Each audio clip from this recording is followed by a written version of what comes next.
whose It name was I'm pretty very sure well was told. Rosa. Thank you. I was a little worried you were getting human trafficked again. BRB, I gotta walk Juliet out. I mean, if we were getting human trafficked, it would have been the most polite human trafficking ever because that guy was like, "Do you want to listen to music?" Uh, I've got Pandora on my phone, and my climate. I'll turn the air conditioning on for you. I don't know how long you guys have been outside, but man, it's probably been too long. he was just, he was the nicest guy. Like, they don't need to human traffic you. They're gonna get more money out of the Uber. That's what it like. It was we paid way too much money for that drive back to Fort Lauderdale, but whew, it was better than getting stuck in Florida for another night. But yeah, so that was our exciting bit of time that happened with our thing. Um, Otherwise, the vacation was just fantastic. Yes. Well, speaking of Woo! epic stories, welcome back, everybody. Good Yay! segue. Good segue. um, It was kind of like a carnival, you kind of might like a say. carnival, It was kind of like a carnival. which you We guys saw a carnival. are in Wait, right weren't now. you on Carnival Cruise? We We were on were. Carnival Cruise. So it was a There carnival. were acrobats on the cruise ship, There which were is actually. mind blowing, guys. It was an actual like acrobatic performance from the ceiling on a cruise ship. It was 1000% a carnival. Remember when you would just die in transit on a long cruise because you were just like, I'm just moving and my whole life and I might get there, and then you didn't. And now we have acrobats on a cruise ship. I remember those times. I don't know if you guys do. You were there, right? Neville was for sure, as a fellow immortal. As a fellow immortal. Immortal, time traveler, whatever you want to call it, it's fine. I mean, apparently I have a phylactery, so Lich? Question mark? Lich counts as an immortal. You're not a true immortal. You're semi-immortal. There you go. You can be killed, just not easily. If you kill me, unfortunately, you don't get more powerful. I do inhabit your body and take over, and that's just how I keep going. So the nice thing about having spells in the real world is that I don't have to play fair. And if I can acquire 250 glyphs of warding and all stick them onto a single rock, I might do that. And I'll put that rock in your mailbox. The fun thing about that is I also don't have to play fair. I'm not targeting you specifically. I'm just saying in general. Yeah. That You. If I don't play fair, the whole world is fucked, though. So Can I tell you the absolute best thing is, so I just logged off and logged on because my computer's not being a dick anymore. The best thing was logging back on and hearing Neville say, the good thing about having spells in the real world is... But you don't have spells? I have spells. No. I'm just gonna say that when my children bring up cannibalism, I think of you guys. That warms my heart, and also As slows well your you should. brain. It will make you crazy. Yeah, question the morality of this group a little bit. I mean, I wouldn't kill you to eat you first. I would definitely kill strangers if necessary. But if you were dead, it's fair game, and I can't. Honey, I'm just saying, I'm really fatty. I can't be good for your heart at all. First of all, the fat is what makes the stew delicious. y'all kill my boyfriend pretty quickly enough to eat him, though. Not dead yet. He's not dead yet. I just said if he dies. My grilled cheese. I will say on the topic of immortality, I keep getting for the last couple of days, my patients keep asking me if I'm like still in school, despite the fact that I'm like their nurse. I'm like, no, you're like school's done. Keanu Reeves in this generation. But I just look young, and I wonder like if I was immortal, and it was one of those like you age up into your 20s and then you just stop aging forever afterwards. Like, how many decades would it take before you would catch on? Like nowadays, right? Nowadays, a long ass time because we got all the Botox It and a depends really on good how plastic often you surgeon. move. And then you move every 20 years. So it's like, when I hit like 50 or 60 and look in the mirror and be like, my hair looks great. Yeah. Like, you do that thing where you like get the professional dye job to like just put the gray in to make it look like there's that. Be hot. I'm gonna be that guy from the commercial where it's like they're looking at two business guys. It's like, I like him. He's young and full of energy. But I like him. He's old and experienced. It's like you can get the best of both worlds with touch of gray. Yeah, that's exactly the synopsis of the dirty romance novel that I've got right now. You just tell people you have a painting in your closet. That's all. It never gets old. Anywho, I You got guys you. are ridiculous. Oh God. Well, okay. so last we left our heroes, we were in Rose Coast. We visited the Siren Song here, where we met back with our old friend Jin, and Ren back into his room, getting back into his groove, learning the tricks of the trade, back into figuring out how to make poisons. Meanwhile, our gang learns that there is a odd sleeping sickness that has making its way through the town. Seems to be somehow linked to this carnival, as people have a very strong fascination towards it and seem to really enjoy themselves. When they come back, they're a little bit tired. So, as part of our community outreach, we have gone out to investigate just what the hell's going on here. Met some interesting characters along the way. Professor wandering off to get some snacks and kind of doing his own thing. Put up a detect evil and good and determined that there are a couple of undead running around here. So the investigation is afoot. My feet. I just washed them. So bring us back to the carnival, where I believe Professor had just rejoined the group and is filling them in on his undead discovery. And we just got our faces painted. And you did just get some face paintings. You both are doing that cutout thing after you switch maps. Yep. Damn it! You're getting your face painted by a half-orc named Vexla. What? Give it a minute. Ren got a cutie mark. Ren did get a cutie mark. What is Ren's cutie mark? I believe we decided it was some cute little molds, spores, and funguses. Fungi. Is a little mushroom guy? Definitely a little mushroom with some spores floating around it. Oh, Yuki got tiger stripes. Yuki did get tiger stripes. Yuki's a tiger mom. Yes, It's a joke I made earlier, but I need you to validate it now. 20 out of 10.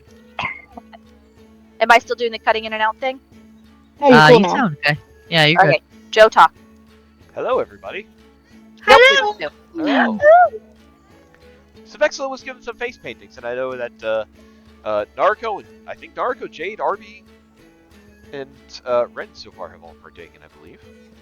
Yes, and Yuki did as well. Yes. good. Yuki did. She's Yes, got yes. tiger stripes. Yep, and you did as well. We're gonna Tiger peer mom. pressure the professor into getting it too.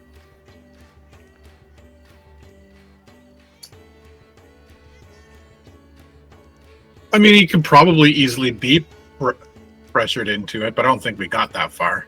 No, not yet. Professor, are you gonna get your face painted? What would you paint my face like? I can already change my face at will. Yeah, but this is different because it's not magic. It's magic, but it's physical magic. It's paint on your face. You can get a different butterfly, or You could get tiger stripes. And she points to her face. you can get a little bow and arrow, maybe. Print a warning that says should be observed at all times. Well, I One of the mean, lights. none of those things really sound like me, but all right, I'll do it. You can get a little Deal is- Joffrey. Maybe not. Maybe not. I've got enough little Jeffreys to last me. Thanks. Deal is short. Here, put whatever you want on my face. Maybe not whatever you want, but paint something that's not phallic in nature, preferably. I mean, if you want to put a phallus on my face, I'm not going to say no because I'm not going to know about it till after. But just do it before I change my mind. Vexla grins and she says, "Oh, that is quite a dangerous request. Are you sure?" Well, not when you say it like that. Too late. Get the chair. He sits down. He's like, "So, sorry, what was your name again?" Vexla. Vexler. What a beautiful name. I love a name with an X in the middle of it. Vexler sounds very. The X makes it sound cool and extreme, doesn't it? It certainly does. Speaking of cool and extreme, what is with those really cool and extreme undead folk with the mustaches and the glasses? Undead. Ugh. Have you been listening to Marilla? Ooh, is there a Marilla? Does she have a Vex, like a silent X in there somewhere? No X in her name as far as I'm concerned, but Marilla claims she can see and talk to the dead. Ah, yes.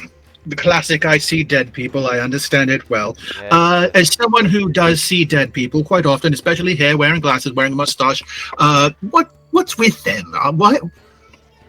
What are they? Who's controlling them? The quads? No one's controlling them. They're part of the carnival. I see. Okay, very good. Right, carry on. Oh, right. She's going to begin painting your face. As the rest of you watch on as Vexla begins to paint a face on Professor, you begin to see a black blob start to kind of appear on his face with all these tentacles start reaching out. Oh, she is giving you a Jeffrey. As she's painting, she's kind of squinting in and she's paying attention, and she says, "What is a Jeffrey?" Wait, you're painting a Jeffrey and you don't know what a Jeffrey is? I'm not painting a Jeffrey. I'm painting the fearsome cat beast of the murky marsh that I fought and escaped from, delivering the wondrous love letters from one town to another. Oh. And I'm And painting the part where I shoved my foot right up it, and as she finishes painting, you see like this tentacly looking cat, and the part of the cat that she put on the professor's face is the butthole.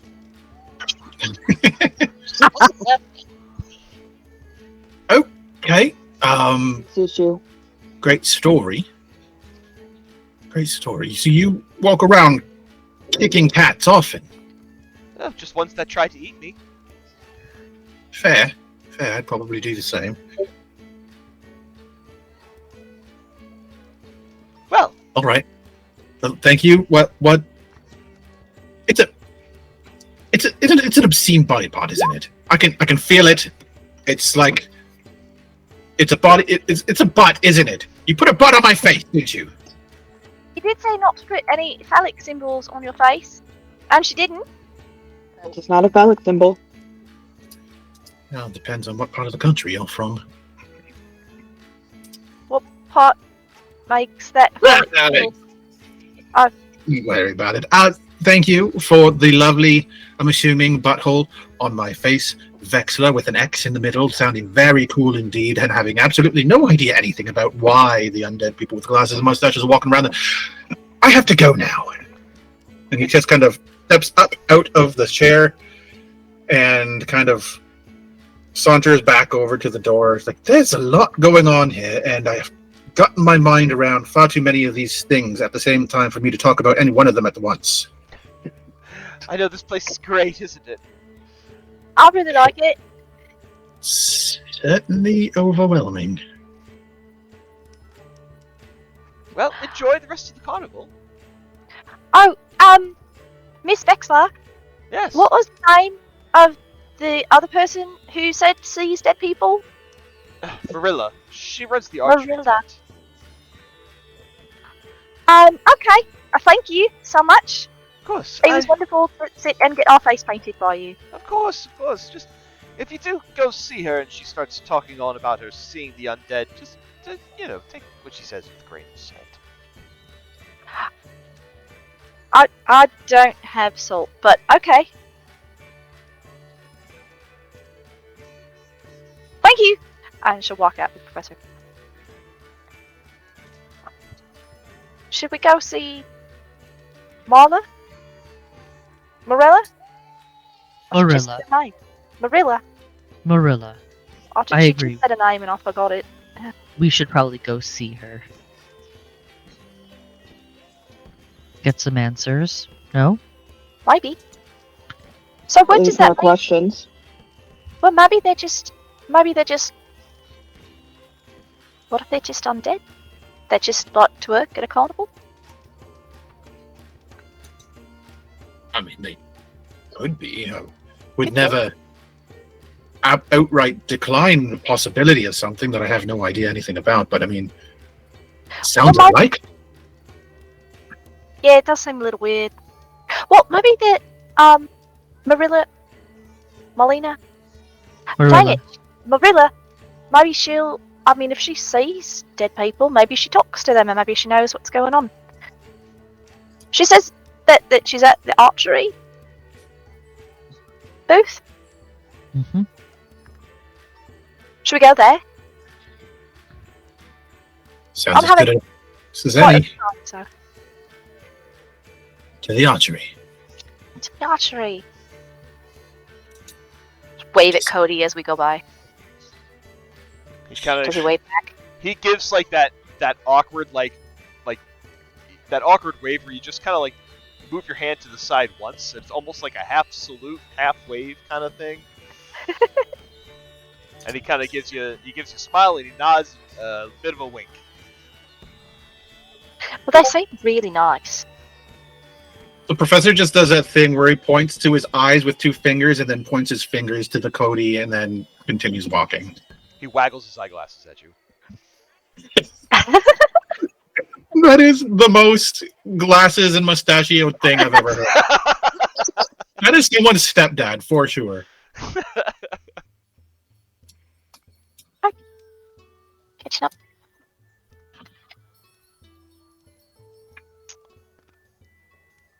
So They're all just stepdads. Just the stepdads of the carnival. They just hang out here, just like really hoping that their stepkids approve of them. Just try to be cool. So, heading over to the archery tent, as you approach, you can see a long range has been set up with several targets at the end of some stalls. There are short bows that are kind of laid by them with standard arrows, and little things kind of hanging off the ceiling for decoration. As you see, tending the stall is a half-elf woman. She has long, dark, straight hair. She's kind of tall. She has, well, why don't I just show you what she looks like? There she is. She wears kind of like a headband around her head. She has some leather armor strapped to herself. Looks quite adept at what she does. Her face kind of set kind of seriously, almost a little bit of a far-off gaze as she lets loose an arrow, hitting a bullseye in the far distance. She turns towards you and kind of regards you with a bit of a nod, and she says, "Welcome." Hello. Are you here to try your hand at archery?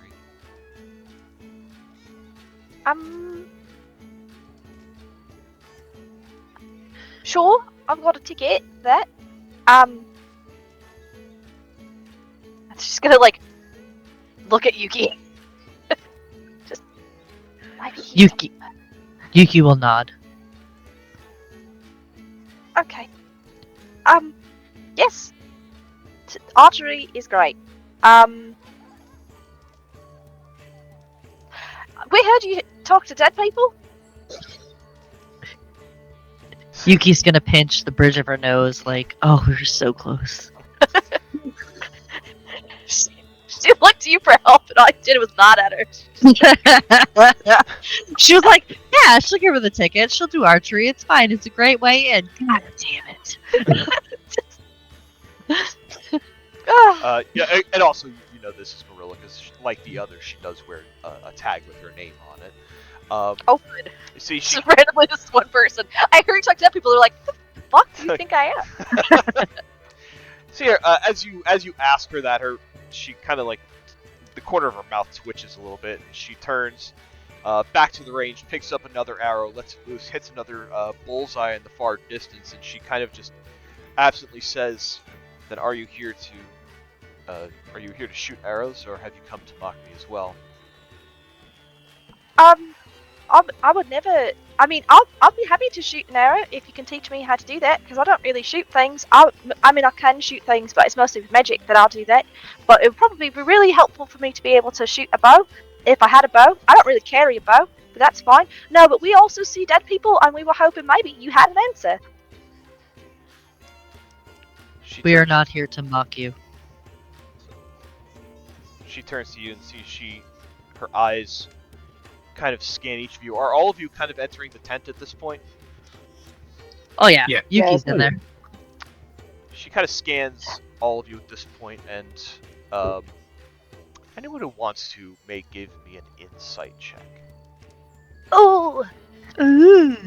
I'm first roll with these new dice that I got. I'll bet. Ren is distracted by his cutie mark. As well he should be.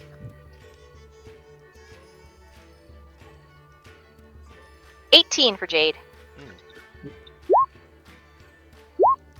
Wow. So pretty much everybody but Red clocks this. As her eyes scan across each of you, particularly you, Jade, you notice that her gaze kind of stops for a moment into the empty space next to you, and as her eyes continue, her eyes kind of pause for a moment on the professor and Ren, and you can see she kind of shudders for a moment, and then turns her attention back to you, Jade. And she says, "I can tell you how to set up the arrow and loose it. I'm not sure that really qualifies as teaching, and as far as seeing those who have passed on, well, no one else seems to believe me. I have no reason to believe that you will, but I do." I died once, You did. so, it's okay. And what of your companion? Also, yes. Which one? The one who's holding your hand right now.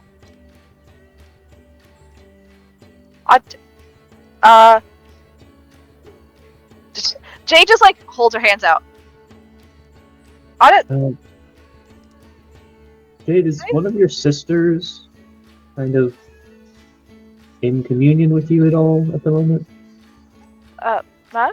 I mean, David is, but he's not really. Was never really alive. Hmm. I mean, he's alive, but he's not. He's a spirit of intellect, so he's not. He never died. Would you perhaps be able to describe the appearance of the companion for Jade? Merla kind of blinks and she shakes her head a bit. She says, Sorry, I must have been seeing double. I didn't mean to startle you. I apologize. No, that's okay. I don't. Is there a ghost here? Oh, I suppose there could be, but no. Ah. She could be your twin. Looks exactly like you. Right.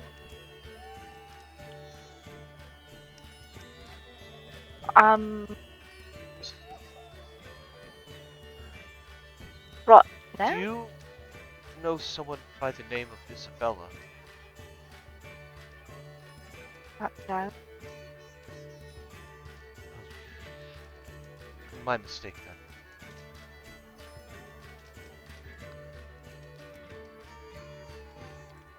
Do I know the name Isabella? Give me a history check.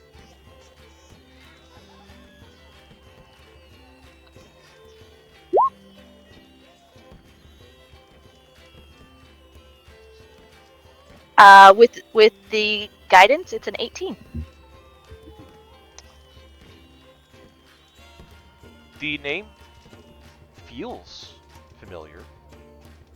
Don't know if you actually met somebody with that name, but feels like it could have been your own name. So Jade goes into an existential crisis for a moment and just stares at her hands. I think Yuki, seeing Jade get spun out a little, will kind of walk up next to her, kind of subtly, not making a big deal about it, and just like take her tail and kind of wrap it around your waist protectively and supportingly. Anyway, I don't know who that is. She's just talking to herself. I'm sorry. I didn't mean to upset you. These things just they just come to me sometimes.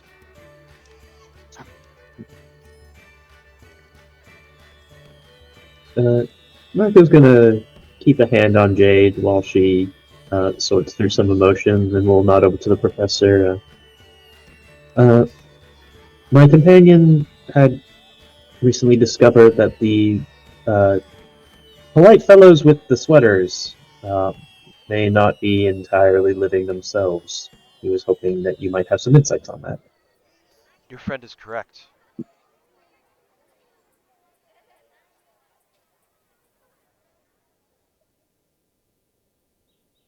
Good.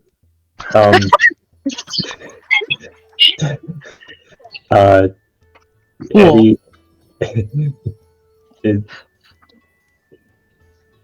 do you know what kind of undead creature they might be?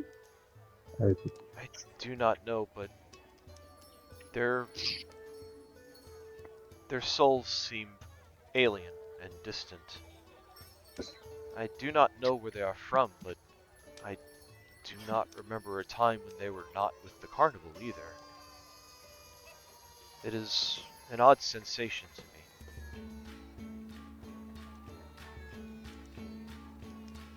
me. Okay. Would you like to try archery? You are entitled to it with your ticket to the Carnival. I think Yuki, seeing the quote-unquote interrogation not really going as well as it could, I think she's going to try to maybe relax Marilla a little bit. She'll say, I will try archery. You get to use a short bow and you have 3 arrows. You may choose which target you wish to hit. There are targets at 30, 60, and 120 feet. Obviously, the target in the further distance will get you a larger number of golden rose coins.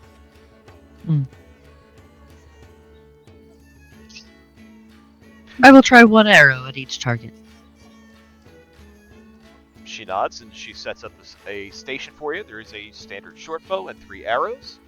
Basically, the way this is going to work is you can equip your character with a short bow, and you can make 3 attack rolls with it. And the way the targets are set up, there is they obviously the further distance they are at different armor classes.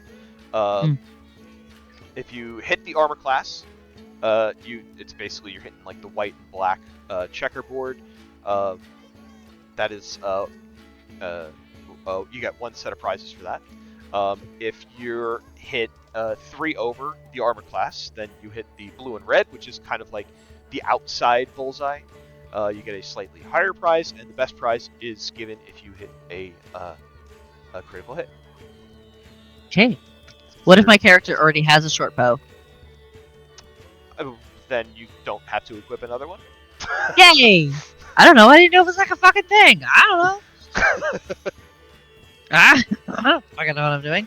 Alright, I think Yuki will look at the arrow. She'll look at the short bow, kind of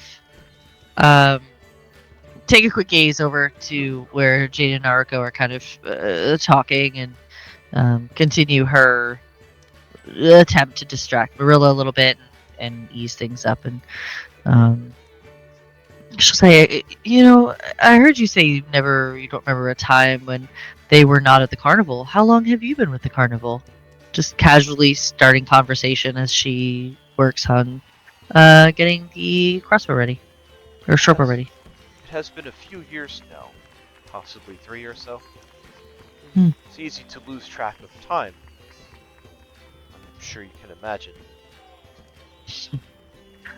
I can definitely understand that, being surrounded by all of this joyous music would definitely cause someone to lose track of time. And She looks at you with a straight face and she says, yes, it is joyous. Straight face, no emotion. yeah, Yuki kind of like eye twitch, and she will notch the first arrow and take a shot. Go for it. That is a hit. Hey! So this is for the 30-foot, 30-foot target. For this hit, you are awarded 1 golden rose. Hey! He will notch the second arrow, and she will look towards Professor and say, so, did you have any questions, Professor, for Marilla about the things you experienced here earlier? Trying to bring him into the conversation to kind of ease this sort of kind of interrogation light conversation as she let loose another arrow. Yes. Lots of questions. Firstly, most importantly, is Vexler some kind of butthole connoisseur? Does it at least look realistic, or is it some kind of like cartoonish, weird impressionist butthole on my face? Professor, give me a perception check. Let me look at my own face. Yuki, if you want, you give me an attack roll with the short bow in the meantime. Yep. Oh, wow. Okay. So for that one, Yuki, this is the 60-foot target. You hit at least 3 over the armor class. You're awarded 4 additional golden roses. What? Professor, with your perception check, you realize that Rilla does not look you in the face at all. And she says it looks like a face painting. As she's kind of like... She's definitely paying attention to you, but her gaze is watching Yuki's shot. He kind of takes a step forward and tips his head a little bit, kind of following her gaze. And he just says, "She's a pretty good shot, isn't she?" Yes, she did rather well on that one. What is it about her shooting that really captivates you? What is it that really screams, "Watch me"? I was watching to see where she would hit on the target to determine how many golden roses to award her. Right. Very mechanical, I get that. You had mentioned a little bit earlier that the, what should we call them? The undead with the glasses. What? Because they're just very long-winded, the undead with the glasses. And is there like a name for all of them collectively? We call them the quads because there are 4 of them. Quads. And they Very look original. They look very similar to each other. She is still not looking at you, by the way. He takes a couple steps over so that way he steps into her line of view. And just sort of like tips his head to the side so that way he can like get his face right in her eye line. And he just grins and wiggles his fingers at her. Like, "Hello, I'm the professor. Yeah, the quads. He said that they were alien in nature. Strange. Can you elaborate a little more on that?" As you step in front of her and force yourself into her vision, she takes a sharp breath in and a step back, and you can tell she casts her eyes down slightly so that she is not looking you directly in the eye. Has she looked at anybody else in the eye? Oh yeah, Yeah, she's looked at Jade and she's looked at Yuki when they were talking to her. He stares at her for a moment and he just sort of thinks and kind of clicks his tongue. He's like, what is it? Is it the celestial energy or is it the void energy that really turns your eyes away? She, with her arms at her sides, she fidgets with her fingers and she still avoids eye contact with you. And she kind of whispers. It's not like a whisper, but it's like a loud whisper. And she says, "It's none of those. I know who you are." Oh, have we met before? She shakes her head, and her voice kind of shakes a bit. And she says, "Are you here to collect me, ferryman?" He raises a eyebrow, and then he straightens up, and his mouth quirks into a smile, and he's like, "Ferryman? That's the first time I've heard that. Collect you? Why? Should you be dead? Are you undead too, Marilla? Should you be somewhere else?" No, not undead. I'm very much alive, and I very much want to stay that way. Marilla, we mean you no harm. It is not you we are after. We just wish some conversation. Should it be you that we're after, Marilla? No, I just run the archery. That's all. Can I insight check her? Sure. Insight. Boom, 11. Wait, hold on. I got something. Boom, 12. She's not really hiding herself from you, Professor, but and while she's not like intimidated by her presence, there does seem to be something about you being here that it does have her on edge a little bit. But there doesn't seem to be anything that like she's there's nothing like nefarious like hiding behind her eyes or her mannerisms or anything like that. Okay. I'm going to lean a little more chaotically here. And he says, just sort of looks her up and down like it's like, almost like he's weighing her worth. And he says, "I'm not here for you, Marilla, but I am here for someone. And in order to do that, I need answers. So ensure that I get the right someone. What is it about this carnival that causes its patrons to fall asleep?" She looks up at you, and for the first time she meets your eyes, and her resolve kind of steals a little bit.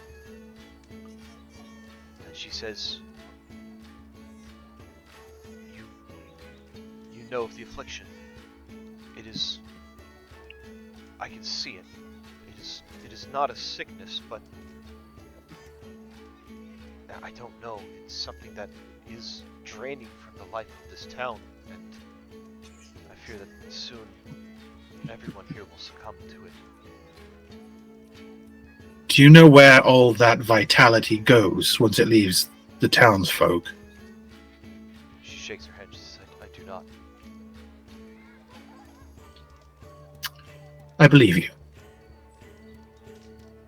She Well, visibly exhales, relaxes a little bit. right. Well, this has been fun, Marilla. I think that you and I are going to be very good friends, and perhaps maybe we can meet again a little sooner than it intended, perhaps. She gives a nervous chuckle and says, hopefully not too soon. He smirks and he says, "Do you have any apples?" The snack tray, May. He kind of claps Jeffrey on the back and pushes him forward a bit, and he's like, "This is Jeffrey. He's hungry. He's always hungry, and he loves apples. If you have an apple, Jeffrey would love to have one." the snack cart just outside my tent. You may have some apple tart pastries. Apple tart pastries. That sounds delicious.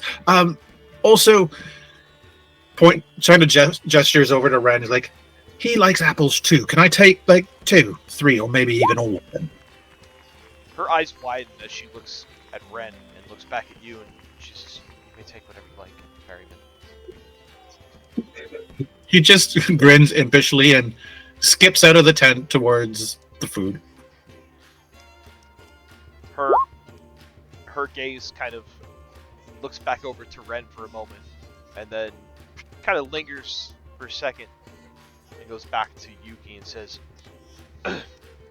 "You have one more shot." You're right, I do. But as I said, we mean you no harm. And with that, Yuki will let her last arrow go. Being that this one is actually out of the normal range of a short bow, this shot will be made with disadvantage. Okay. Pew. Unfortunately, a 14 misses. Dang. Yuki will put the short bow down on the counter. And she'll look at Marilla. She'll say, "Are you alright?" I am fine. She looks back to Ren and then looks back to you, Yuki. She kind of looks above your head for a moment and squints, but then returns her look back to you and she says, When the ferryman and the harbinger come together, something big is going to happen. And you are traveling with both of them. I am. Both of them and more. And I would trust my life in their hands. No questions. Nope. She nods and she hands you your 5 golden rose coins. She says, "You are a good shot. Congratulations."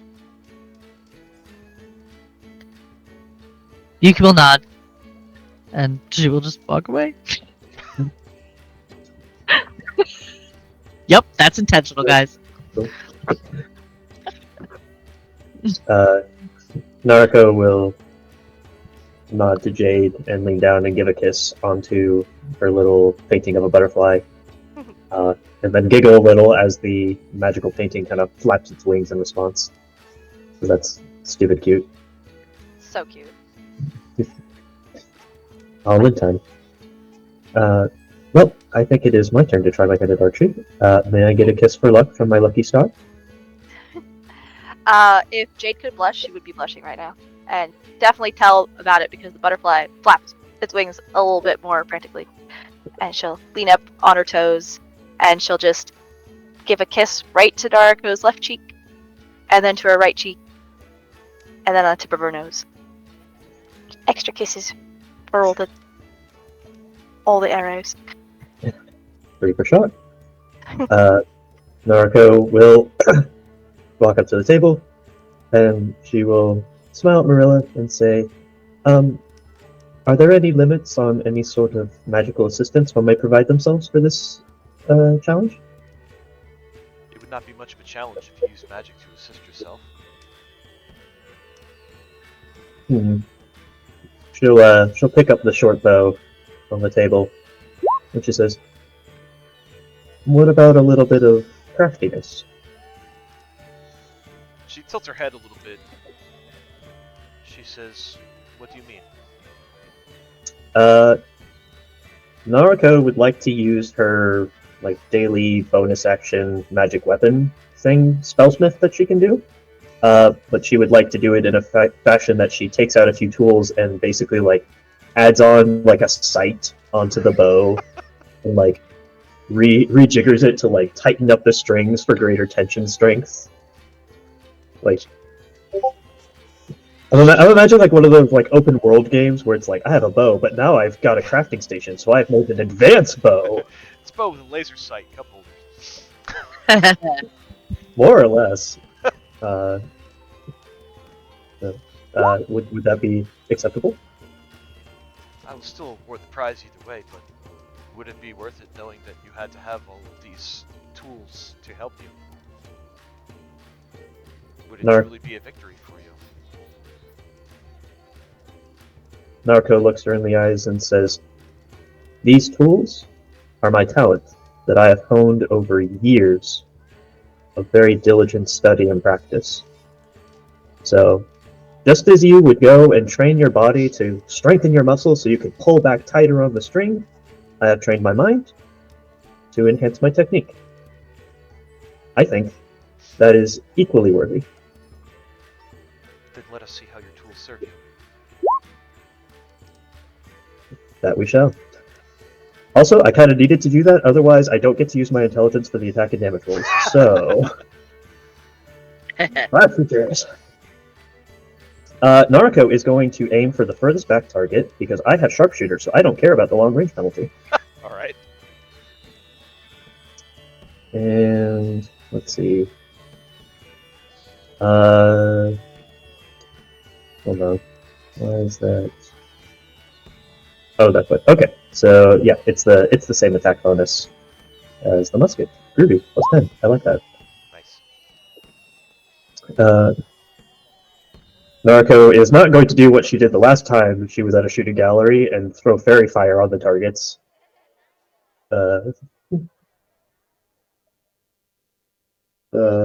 Let's go shot number 1.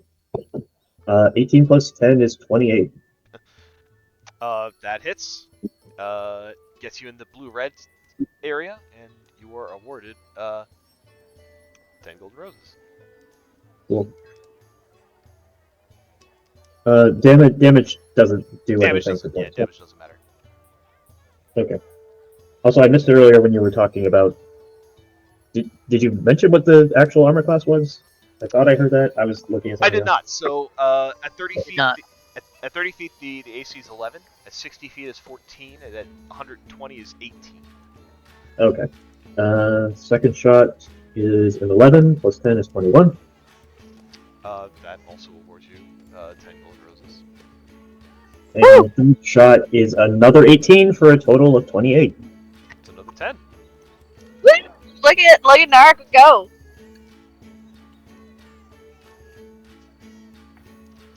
Rilla nods. She looks at you, Naruko, and you see she kind of looks past your shoulder for a bit and gives another nod. Looks back at you and says, "That is impressive." Naruko's kind of like breathing a little heavy after the effort. He says, "Thank you. Much prefer my usual armaments, though. Well, Thank you for answering our questions and running this lovely game." She nods and she says, "It is a joy."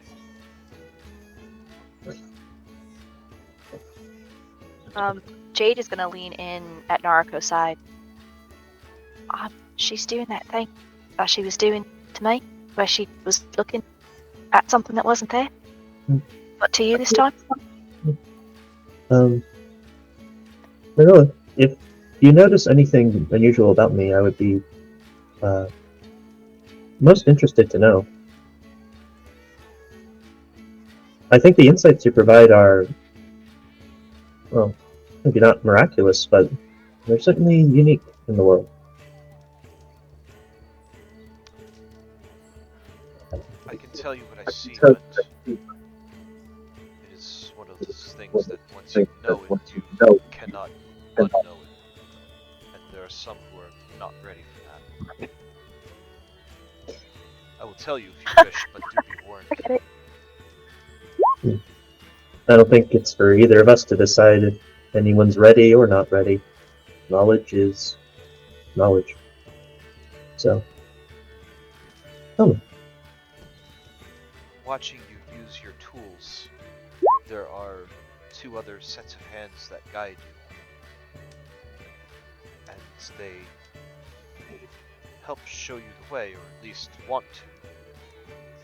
It's a man and a woman. A little older, but striking resemblance to your own features.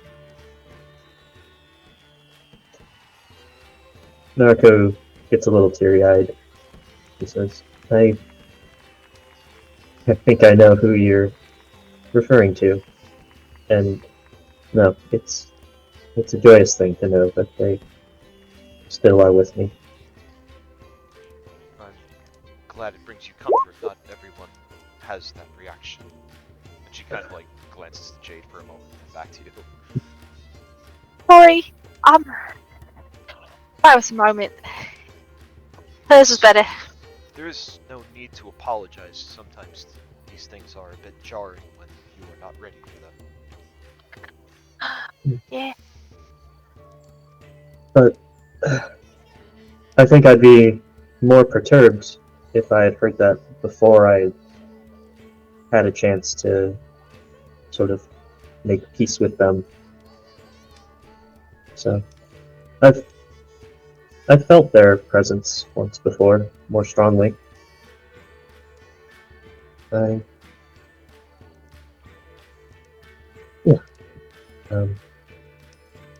Well, I will not turn down an opportunity to get some more bounties. So Narco hands off the short bow to Arby to go to his turn. Because I bought him a ticket, he's gonna use it. Yeah, he is.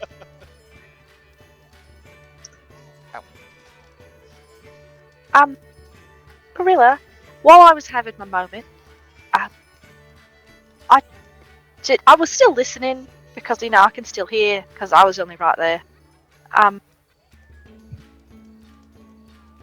You called our friends some things. What does that mean?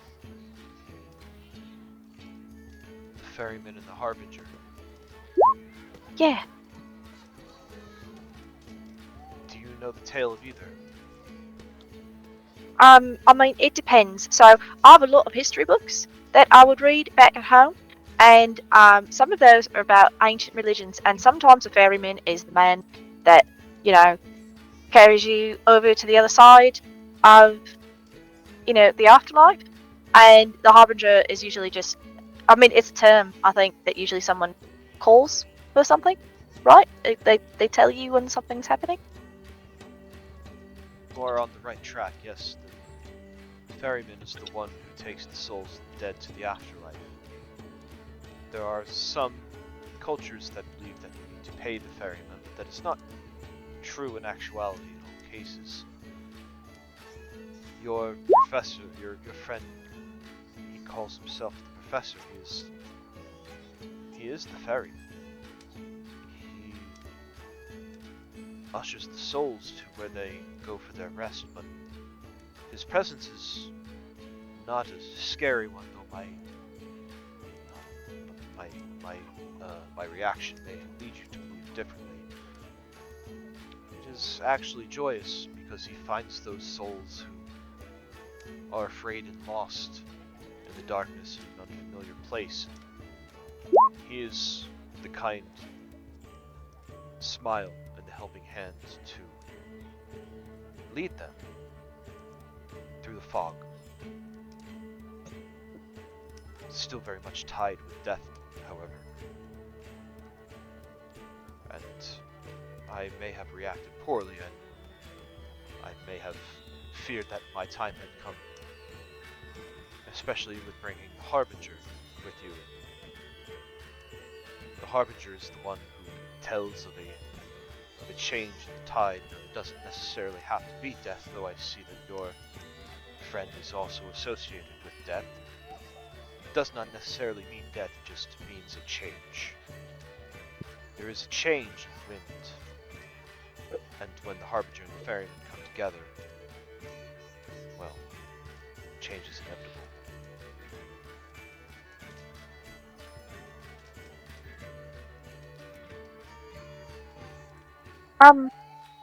That's a lot. That change is not necessarily a bad thing. Has this? You said that like it's. I don't want to say a story, but it's something that you've heard before. Has this happened before? Not to my knowledge, at least not in my lifetime. Have you heard about it happening before?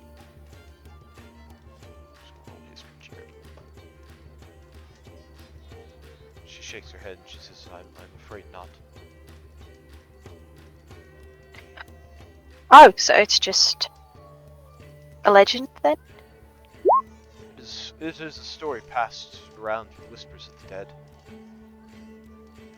Oh, They tell of these mythical figures and who they are and what they do.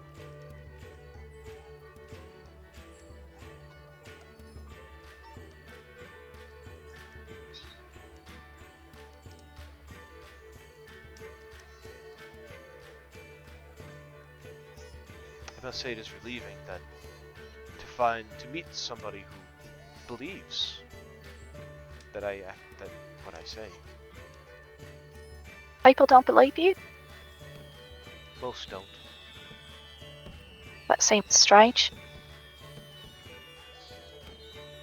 Death Well- is a scary and foreign concept to most. And they do not want to hear about such things. I suppose that's right. That's probably true. Well, you're very nice and not scary, and have helped a lot, even if I did have a moment, and I'm sorry about that again. I know you said I didn't have to apologise, but I'm apologising because I didn't mean to do that. It's just that I don't remember, and sometimes, and I'm trying, but it's fine. It's not, it's with other places. But thank you for your help and the fun, and Noala, did you want to try after Arby to do the archery thing?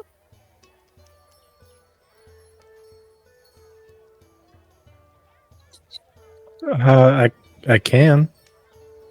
We have a ticket. Sure. Just ADD jump around a different conversation. Which I actually have to ask Joe how to roll, because the Steel Defender, when it makes its attacks, by default it uses my spell attack bonus. Should I use that, or should I use just its dex and proficiency with the short bow? I'd say if it uses spell attack for your spell attack bonus for its attacks, I'd say just use that. Okay. Then RB is also rocking a +10, so God. good for him. RB will do 3 shots at the middle target. Okay. I'm just gonna roll these all together.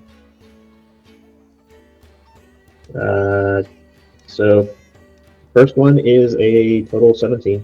Okay. Second one is a total of 27. Okay. And the third one's a nat 20. So RB gets you a total of 16 golden roses. Amazing. 4 for the first 2 shots, and then 8 for the crit. Lord. Okay, good robot. I wasn't expecting it to go that well. Hell to the yes. Okay. We're gonna get all those pets at that thing. I would feel bad about this, but Naruto is very much established to be a diehard capitalist. So yeah, I'm going to take this place for all it's worth. And Naruto's going to go over and she's going to give Jade some pointers on how to use a short bow because she wants Jade to give it a try. And Noala can take her turn while she does that. Yeah. Jade definitely doesn't milk these particular moments for all that they are worth, and have Naruto show her again a couple of times. Naruto is definitely like standing right behind her, like hand on hand, as she's like. Oh yeah. Going, Jade gets it's distracted.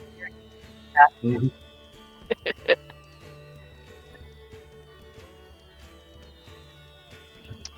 Definitely a meet cute moment happening right now after we already met.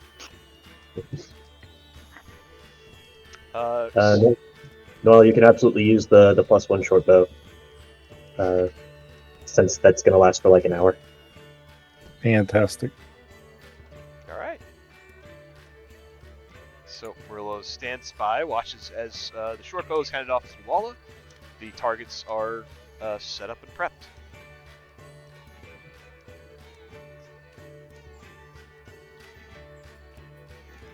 she hands you 3 arrows to shoot. It's like if I cast stick. But stick with string and smaller stick. Yeah. How do you use this?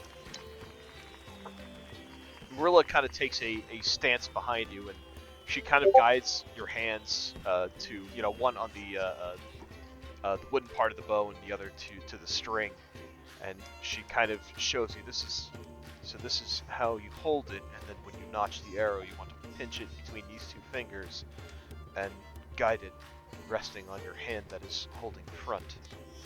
She kind of helps you set that up. Okay. And then I just choose a target and shoot, right? Yes. I'll shoot for the 60 feet? Yep, there's a target at 30, 60, and 120 feet. We're doing 60. Alright. Hell yeah.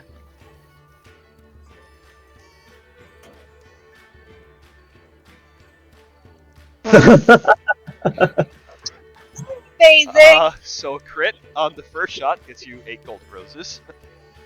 Beginner's luck in full effect.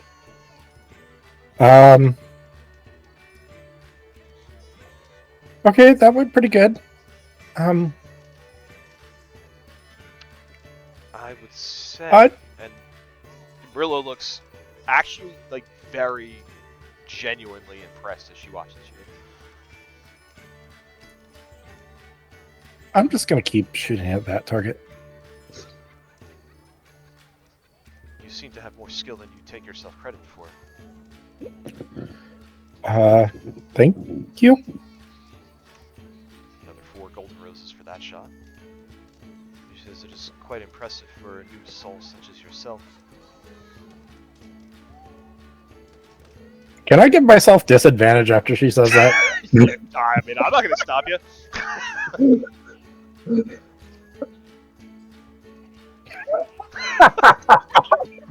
Disadvantage.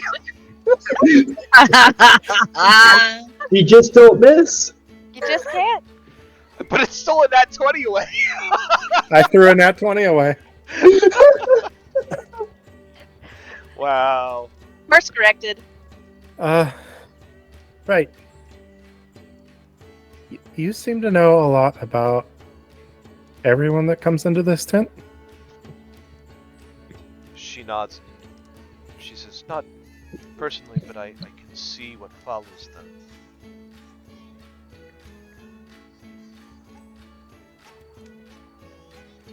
And you said new soul She nods. for me?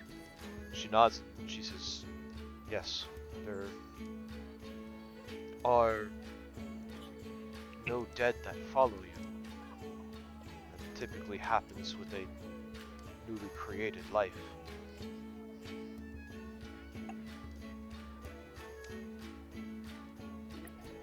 So I...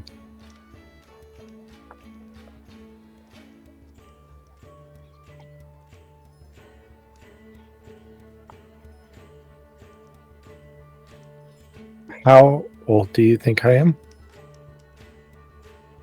I do not know, but I have a feeling that this is your soul's first iteration.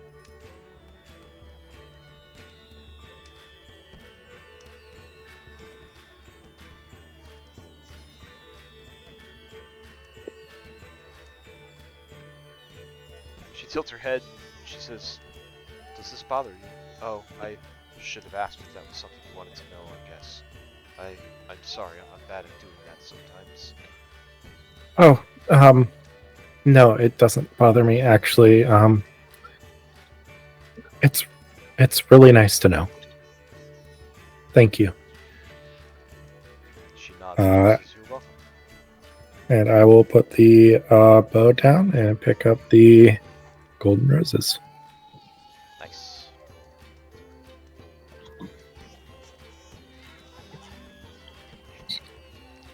Marilla looks between Jade and Ren and she says, would either of you like a turn? Ren's outside snacking on apples with the Professor and Yugi. Oh, sorry, I missed that whole chat. I apologize. You're good. I saw chats going through. I didn't get a chance to read it all.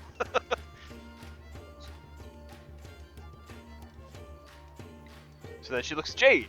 She says, Yeah. "Are you ready to try? You do not have to." No, I'll definitely. What? Yes, I'll totally try. That's good. That sounds great. She'll like reluctantly move away from Naruko so she could go and actually shoot the bow. She retained most of what Naruko told her, but was definitely more distracted by just enjoying listening to Naruko teach her things. So what? I'll just aim for these ones. Aim for any of these 3 targets. The Okay. further back the target is, the higher your reward will be if you hit it. Okay. Well, let's try this this middle one first then. And She nods and she watches for your shot. so for me,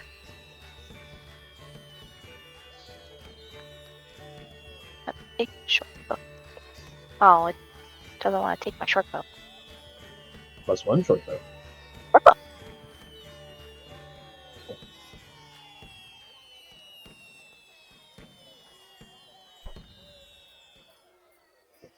Are you not going? Go. There it is.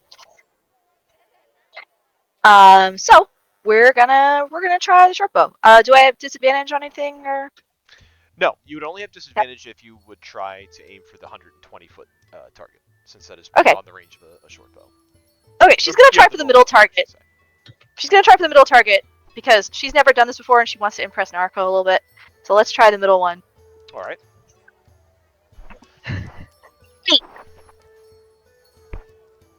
Yes. It's an 8. Oh, it's an 8? Did I hit it? 8 is a miss. The arrow It is a sails wide. Okay, the next one's a 17. 17 awards you 4 golden roses. Woohoo! And why not? Let's try for the very last one. And so this one's at disadvantage, right? If you go for the furthest out target, yes. Yep. Okay.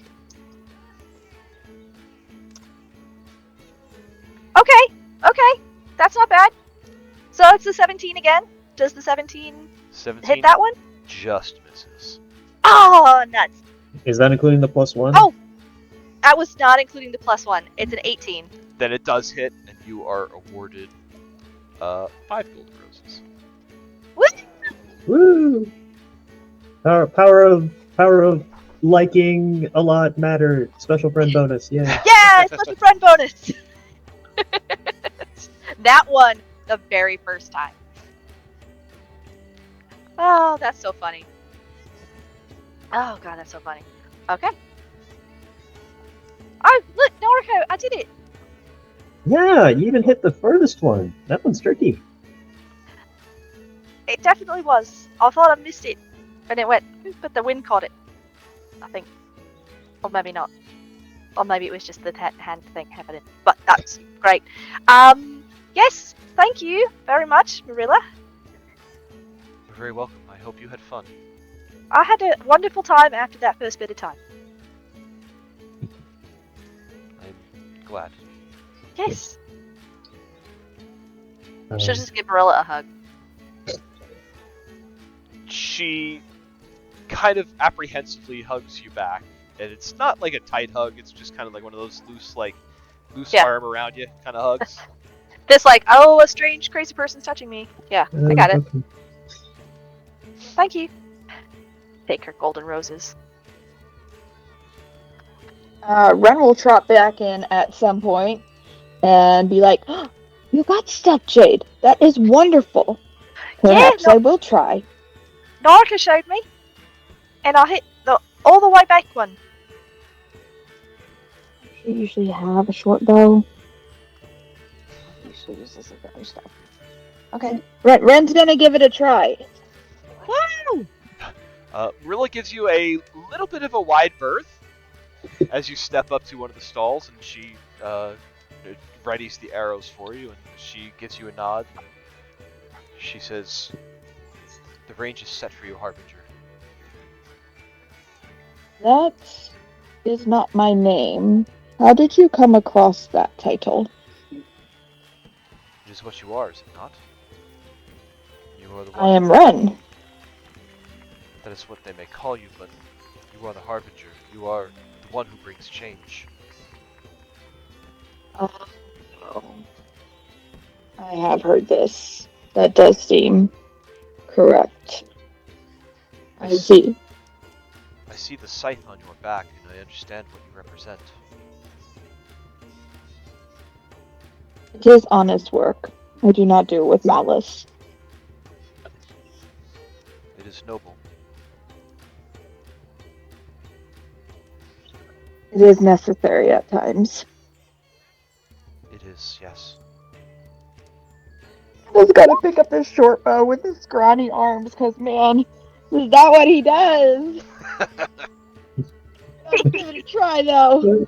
Maybe the +1 will make the difference. It did for Maybe. Gabe. Let's see what happens, man. Which Plus target? A difference. First one, the closest one. Closest one. 13 is a hit. You are Yay! That's one. awarded 1 golden rose. Yep, that looks about right. Hey, we're gonna go try the mid-range one. Okay. Okay. That's a 14. 14 is a hit. You are awarded 2 golden roses. That is somewhat astounded. He's getting a little cocky. We're gonna try for the far one. Do it. This Nat was with 20 on it. disadvantage. It'll be great. That's okay. We should not get Double cocky. nat This is 20 not on it. gonna work. No, this is not gonna work out. We almost got it to work out. 14 unfortunately will Oh, not God. hit. He goes, "Pfft." And Ren sits there and shrugs and goes, I tried. I'm sure you were much more adept with your scythe, Harbinger. Yes, but this is good for something new. It is fun to try new things sometimes, is it not? It can be. Thank you for this opportunity. Thank you. Put down the bow and give her some space because he seems he's making her maybe a little nervous. Doesn't want to do that.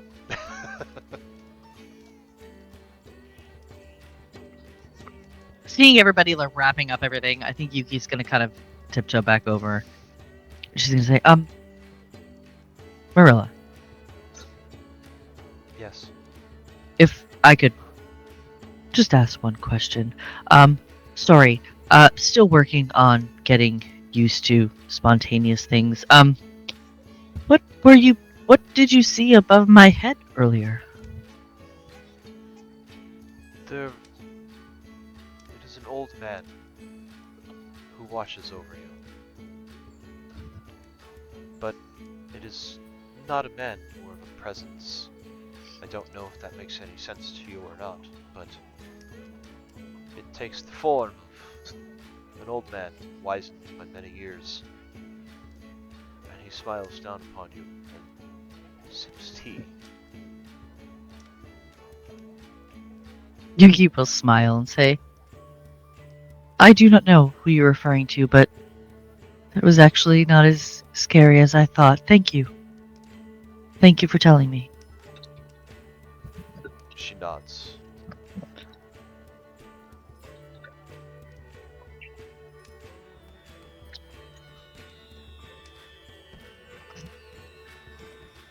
Well, I do hope you all enjoy the rest of the carnival. I think everybody took their turn.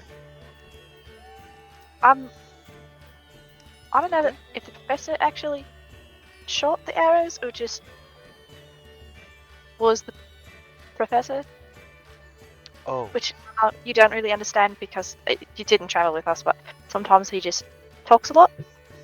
the ferryman, Which- yes. Yeah, professor. I can go see if he wants to do that, if you are okay with it.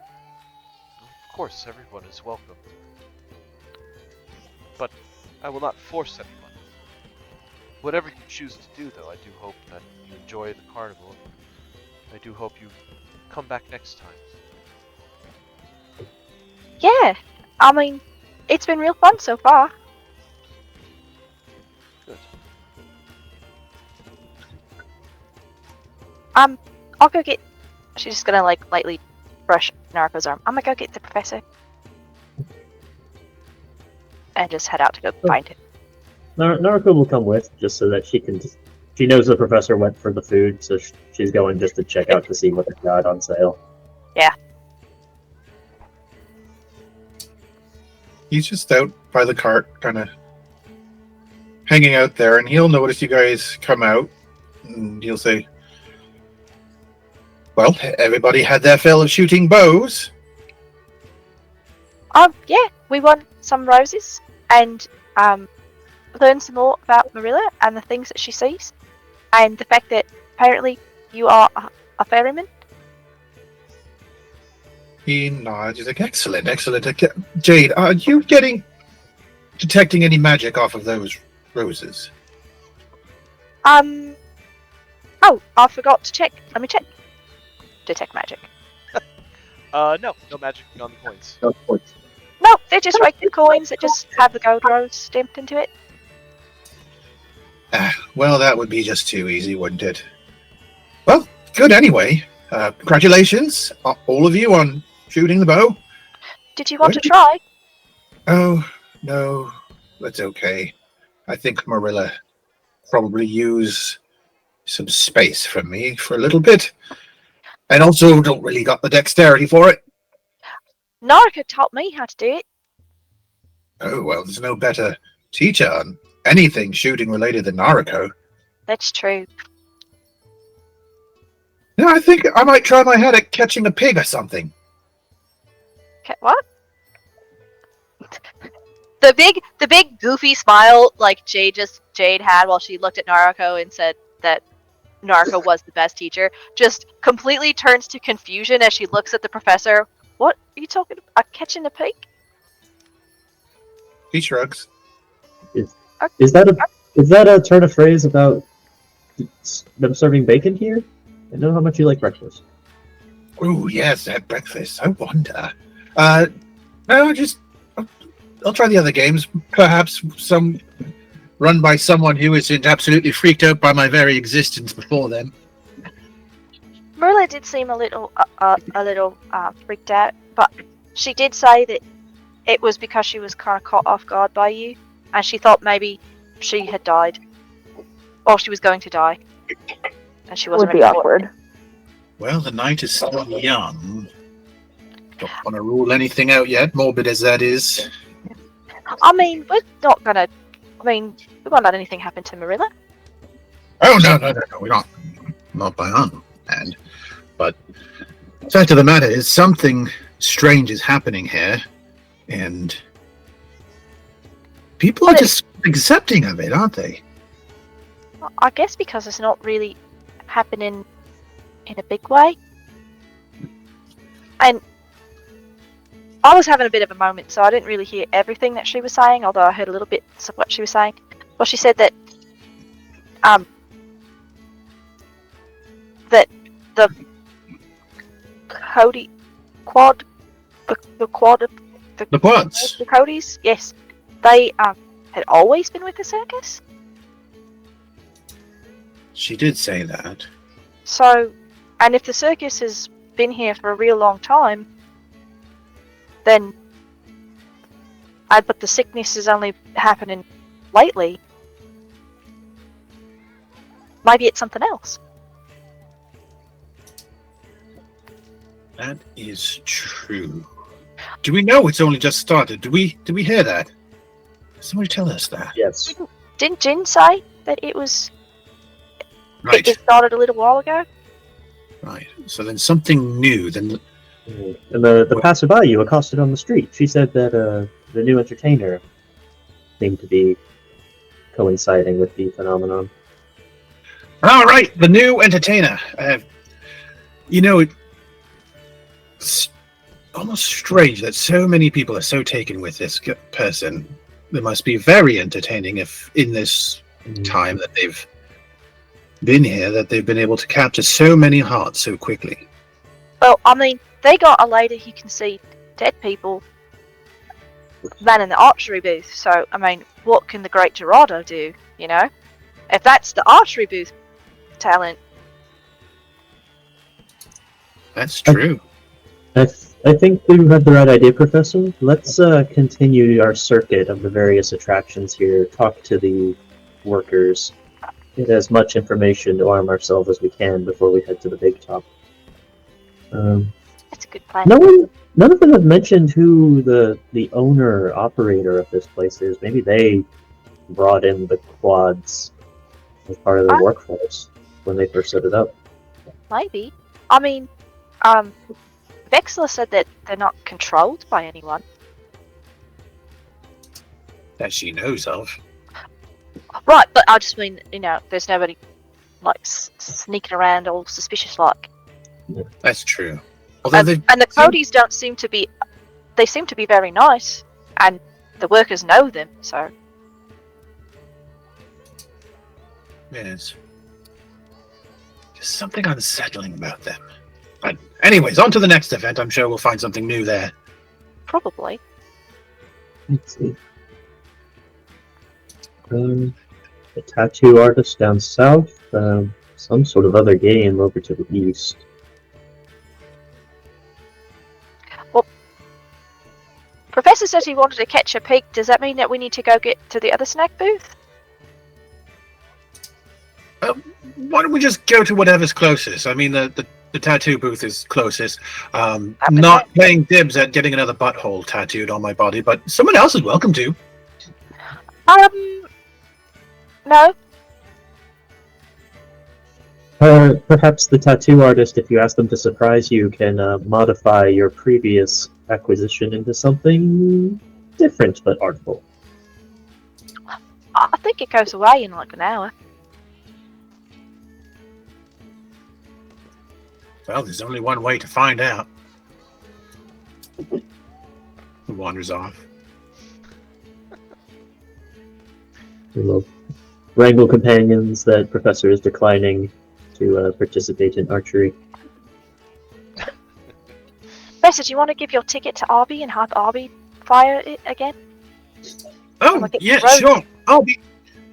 You want to shoot a target? Wait, is that allowed? Can someone just take another ticket and play the game again? If you got a I free feel like punch, there's... if you got a free punch on the ticket, they'll allow it. Well, fuck it, I'll do Naruto it. should go then.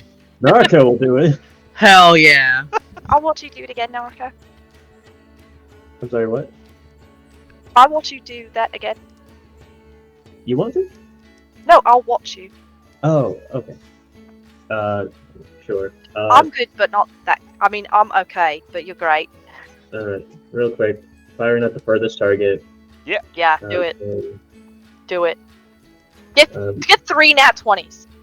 Well, I got one. Oh my god! Oh my god. 19, 25, and 30, with the 30 being a nat 20. Okay. So that's a total of 40 golden roses. Jesus fucking. God damn it. Roses right now. So between that and the ones I got from Arby, I have 86. Nice. we are going to take this prize booth. Just the whole thing.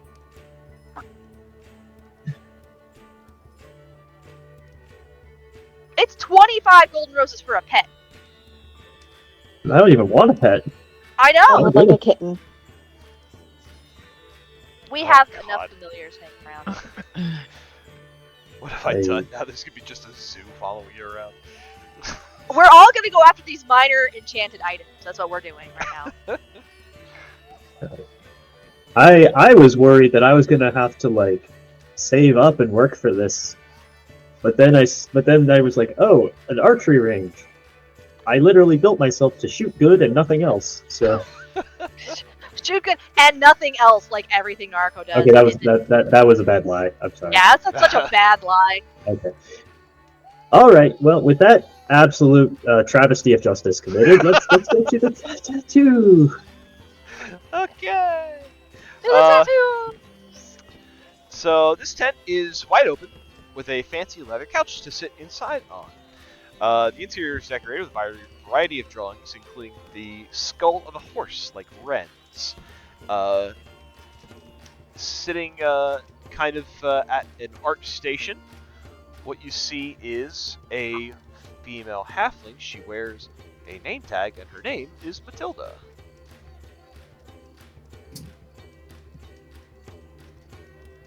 Oh my gosh, she's so cute! Is she waltzing? She is so I was cute. going to ask the same thing. As she sees you step into the tent, she kind of looks up as the first view enters. She gets up from behind the table, and you see she kind of steps into a pair of stilts that she keeps behind the table, and she stands on them so that she stands just a hair taller than you, Professor. And she smiles and walks away, and kind of like does that jolly like boisterous kind of like lean, and she says, "Well, hey there, Shorty. Welcome to the tattoo parlor. What can I get ya?" He looks around, grinning, and casually just flumps onto the couch and looks up at her, and he says, I can tell you are good at this. It's something in the way your stature. You're good at tattoos, I can tell. What do you think would go best with this shade of metallic peacock coat?" And he kind of pulls his sleeve up. He's like, "I'm thinking maybe something along the arm here." I don't know about the metallic peacock coat, but I think I can pick out something that matches that butthole on your face. Oh, something that matches the butthole. That's great. You know what?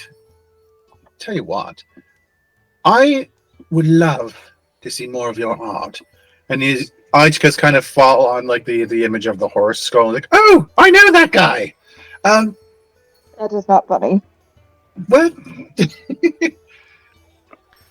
You see, she sees Ren and she goes, "Oh!" And she reaches down. There's a little crank on the side of her stilts, and she kind of cranks it, and it cranks her up like another 6 inches taller, so that she finds herself at eye level with the top of Ren's antlers. Hello. Well, yes, I've drawn you quite a few times. A couple people quite obsessed with your look. Must have seen you before. Really? That is disconcerting. Why? It's a great Look look at you got.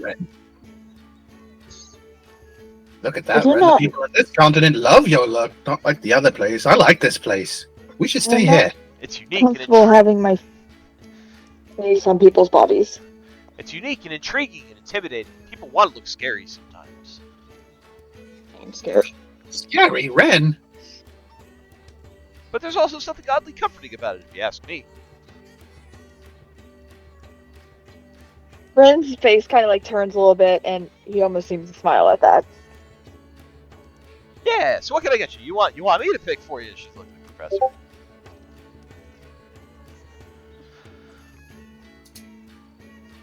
He kind of looks down at his arm, wiggles his finger, like, "No, I do not want to have a permanent butthole on my body." Oh, it's not th- permanent. It's not permanent. It will fade after a couple of days. Wait. This is a tattoo parlor that doesn't do, like, real tattoos. It's a temporary tattoo. Well, that's cute. What? Do they do anything other than just disappear after a couple of days? She shrugs a bit coyly and she says, "Maybe."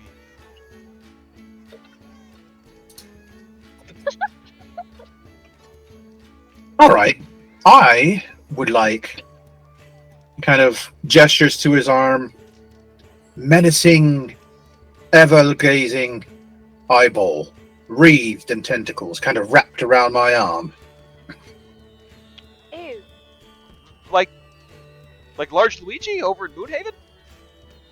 Yes, exactly like Large Luigi. Have you met him?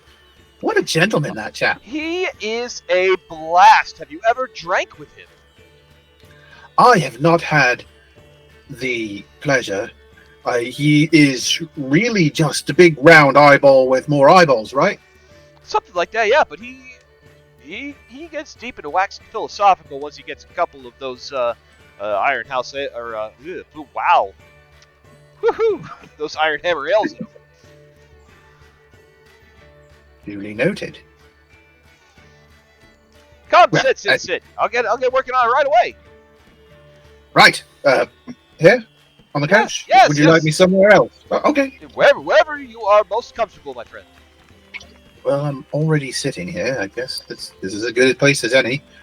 Great. And she like pushes you into the couch and she leans into you as her stilts kind of like make her tilt forward. She takes out her tattoo gun and starts kind of stenciling on your arm. Takes a few minutes, but she gives you a pretty good likeness of large Luigi on your arm. And Professor, what I need from you is a D6 roll. D6. I'm trusting you. Digital dice. 1d6. Okay. Professor, Nice. for the next 4 days, you have +2 to your charisma score. Okay.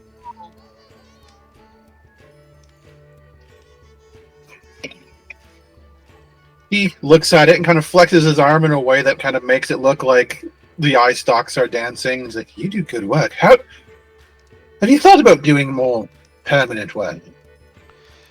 Well, you see, the problem is with the kind of ink that I use, it never lasts for too long, but just long enough to make you feel good for a couple of days.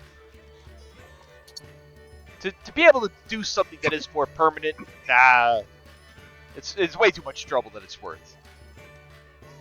Fair. Well, thank you. This looks wonderful. I'm going to show it to all my friends and probably give you 5 stars on whatever it is that people rank temporary tattoo artists on. Oh, shit, now I need a name for Fantasy Foursquare. Damn. I'll come up with something. Yes, 5 stars. Awesome. Great. Glad to hear it. Who's next? Ren had followed him in, so Ren will tentatively raise a hand. Matilda sees you. Ren, you should get a tattoo of your face on your face. I do not want a tattoo of my face on my body. I know what my face looks like.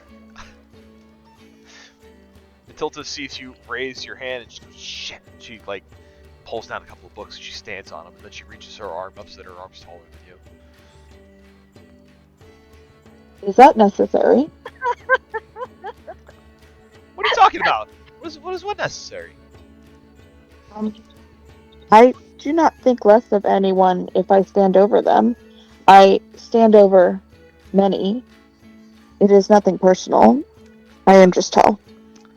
There's nothing to be ashamed about being shorter than somebody else, Shorty. Come have a seat. What would you like? What kind of tattoo would you like me to give you? Red just needs to rear up on his hind legs. See Oh! how far she's willing to go. Red will come over.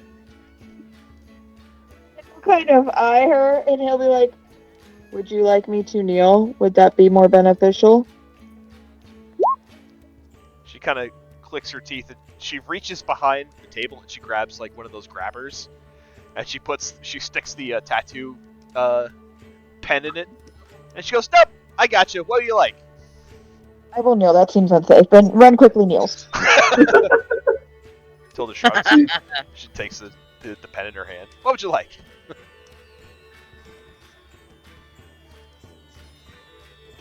Let's see what the D20 says.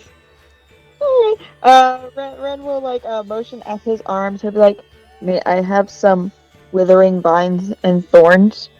Ooh, withering vines and thorns. We're going a little tribal, going a little druid. Is that what we're feeling here today? Yeah, we can do that. Pretty easy. Yeah, sure. I use a vine whip a lot, and it is useful. Oh, yes. That makes sense. She'll start tattooing you, Ren. And Ren, why don't you please give me a D6 roll? Alright, that's a 2. Ren, for the next 2 days,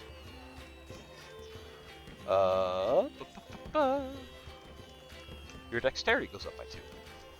Woohoo! I'm sorry, What 3 did days. Ren get? 3 days, even 3 days. better. Fake dexterity.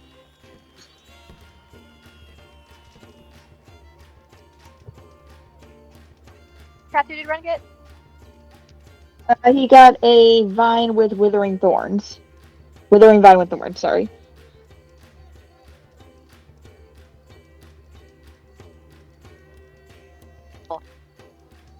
Very nice. Great work, if I do say so myself. You guys are wonderful canvases. You do very good work. Oh, I think. Ren will climb back to his feet and give her some space, hopefully so she will not have to feel like she needs to be quite so tall. Who's next? Step right up. Step right up.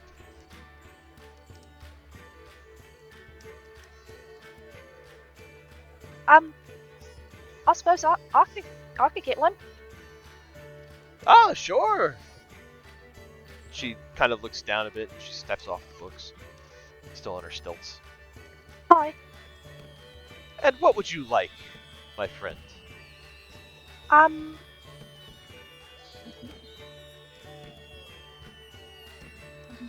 Could I get little like horns? Horns? Yeah. Sure. Like, where would you like them? Like on your forehead? I could she'll like roll down the giant sleeve of hers that she has from her shoulder. Could I get it here? I'm gonna send you a message and roll 20 real quick. Yeah. I get secrets. Secrets.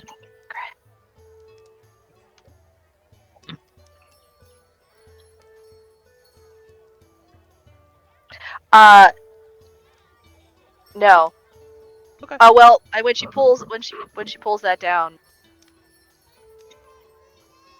Yeah, no, it wouldn't be. Okay. She goes, oh, little horns, just like on your shoulders, just horns, just floating horns. Could you do like You want a like skull with horns on it? Could you do like a smiling devil? Oh yeah, I can do that. No problem. She's gonna take out her pen and start tattooing you. She's basically giving you like the smiling imp emoji on your back. Yeah. Oh, is she doing like on the back of my shoulder? Or wherever you told her to do it. If she has to get to the back of my shoulder, then the answer to your question will be yes. It depends on what your positioning is for the tattoo. Let's go. Let's have it be fun and let's do it on the back of the shoulder. Okay. So she starts kind of tattooing the back of your shoulder, and there's like a pause. She goes, "Oh, this is nice work you've done back here. Where have you gotten this other work done?" Oh, my papa did that. Oh, how nice. Father tattooing his daughter. That's so endearing. Nothing brings a family together more. Kind of literally. Jade, please roll me a d6. Oh no.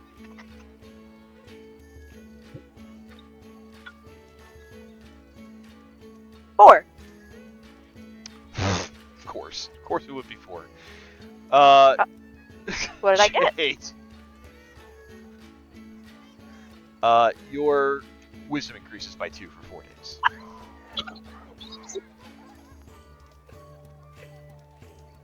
That puts you up to what, 22?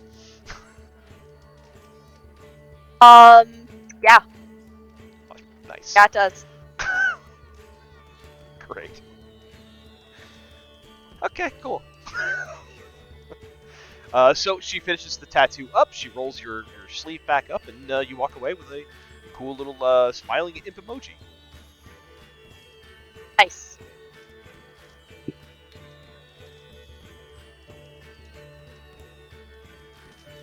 That didn't hurt at all. I'm very gentle with my work. Yeah, you are. Proud of it. Is anyone else gonna get one?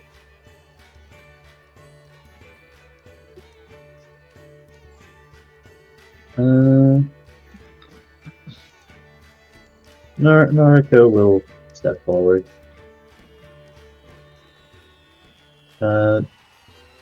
Naruto is going to roll up her sleeve considerably so that when the tattoo is on, it will be quite hidden from view because she works in a business environment, so you can't have your tattoos open, otherwise you're violating the stupid dress code. Oh, I see. Yes, of course, we want to be fun, but we still need to look presentable. Well, not that having a tattoo isn't presentable, but yeah, I'm sure you know that. Yes.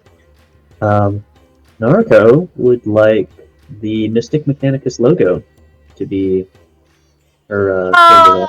Ooh. Mystic Mechanicus.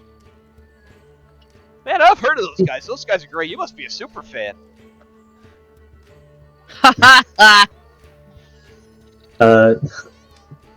Naruto, as she's like pulling out one of the business cards so that she has a tip for reference. This is founding member, actually. No shit. Are you still with him? Hi. Yuki's just like blinking, like, is this real right now? Oh, you're all the Mystic Mechanicus. No way. I had the Mystic Mechanicus in my tattoo tent. Oh boy, that's awesome. It would be my absolute pleasure to tattoo this on you. Great. So, yes, Naruto will let high up on the shoulder. Let her draw in the little. I think what is it like? It's like a little watch with like the on it. Yeah. Something like that. Yep. She's gonna start stylizing that on your shoulder, and as she's working, she's gonna start chatting with you. And she goes, "Hey, so you guys do that community outreach stuff, right? We do indeed. Hey, what do you guys know about this sleeping sickness that's going around town? Have you guys heard about that? Have you looked into it at all? It's really really strange, isn't it? That would be the reason we're here, actually. Really? And you're investigating us? You think we have something to do with it? Naruto smiles sweetly. She says, "And you're saying that that's unlikely?" She kind of shrugs and she goes, "Well, I mean, Carnival's a lot of fun. It tires people out. I get that, but man, people have been sleeping for a while. They call it a sickness." Oh, sure. But, well, since we got here, the Carnival was the most singularly advertised event going on here. I think if we're going to investigate anything, we might as well start here. This is where everything's happening, is it not? It is the most happening spot in town, at least right now it is, anyway. Mm-hmm. And neither you nor any of your coworkers here have been afflicted by the sickness, right? No, we haven't. I was actually meaning to ask, who owns and operates this carnival here? I know it's been set up here as sort of a permanent residence for a long while. Oh, well, the leader right now, the one who's kind of guiding the reins, I guess you could call it, would be the Magnificent Gerardo. Oh, you have a sort of rotating leadership position? Well, you know how carnies are, they come and go, and Gerardo's been here for a while now. Well, you know, new boss, same as the old boss, right? Yes, certainly. So, what is your opinion on how Gerardo's been doing in that position? He tries his best, but you know, the Big Top Show is great. It's full of some glitz and a little bit of illusion and a little bit of you know, a little bit of spectacular events. Yeah, he tries well enough, but it's really the small stalls, I think, that run the place. No bias in that statement, I'm sure. No, none whatsoever. She's going to complete your tattoo, Narco, and if you would like to roll a d6 for me. 5. 5. Of course. Am I now? Your intelligence goes up by 2 for the next 3 days. Oh no. Okay. Amazing. Amazing. So I need to go back to that archery stone.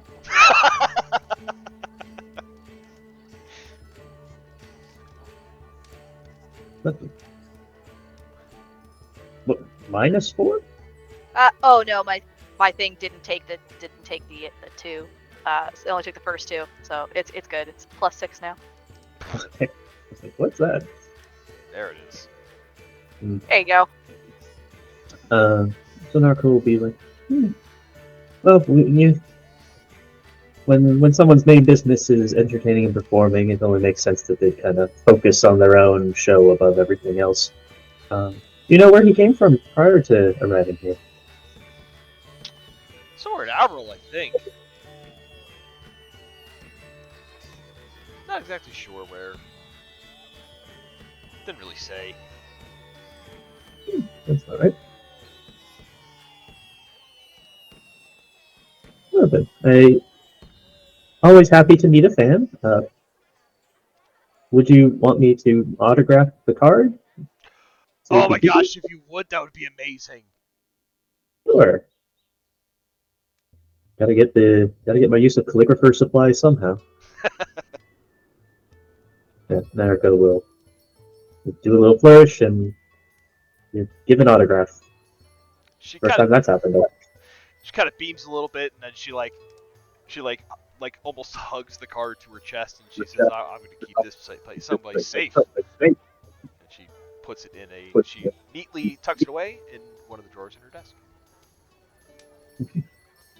I suppose if you really want, you could frame it and put it up next to the skull, conversation starter, and all that. Ooh, the Mystic Mechanic has got their tattoos here. That would draw a crowd for sure. That's a great idea. Oh, well, you know me, Narco von Grützner, head for business, sharpshooter extraordinaire, whatever you've heard of us. Oh, plenty of things. The whole thing in Dum Dural, the Feast of St. Valinor. Yeah, word gets around.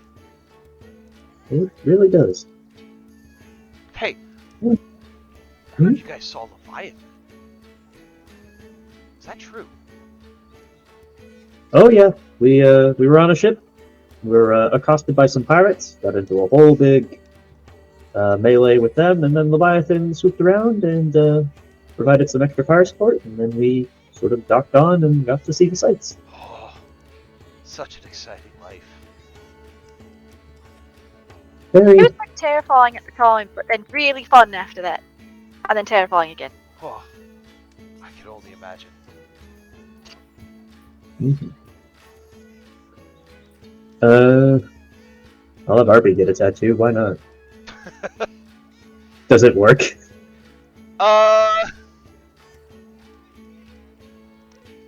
Sure. Tell me she busts out a Sharpie. It's like, yeah, it'd be like a Sharpie. She takes out one of those very tiny etching tools and just like magically scratches it in that will heal itself in a few days. She kind of looks over at Nargo and she goes, "What kind of tattoo do defenders want?" Narco looks up at Arby. Arby looks down, and then Narco hands him her screwdriver, which transforms into a pen. So he proceeds to. It's almost like 3D printing, where his hand goes down and like starts like etching line by line like a printer as it goes from like left to right, as he's like up and down until he sort of scribbled out a design that looks like a kind of a big kite shield with a number of gears kind of interlocked within and upon it.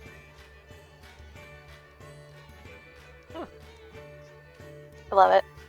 I can do that. She'll start etching away on Arby.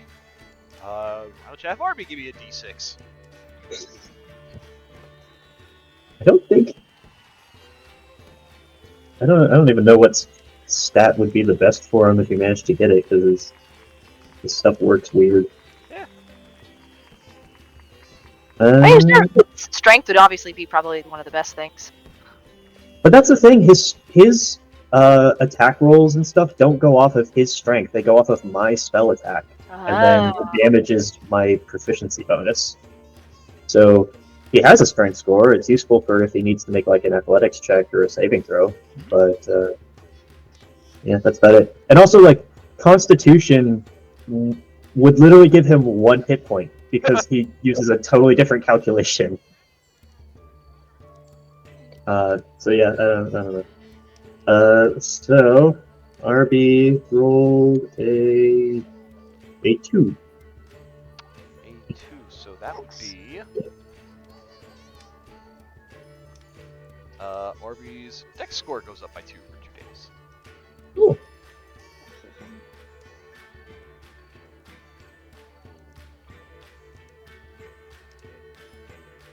But you know what? I like that. I think that would raise his armor cost by 1. Probably raise armor cost, probably raise initiative? Well, he goes on my initiative, so no. Oh, right. Okay, yeah. Alright. Matilda looks around, she goes, I'm on a roll, I got the Miss Mechanicus here. Come on, there's gotta be one other that wants a tattoo. She looks at Yuki and she says, I'm looking at you, Tiger Lady. Yuki's eyes go big.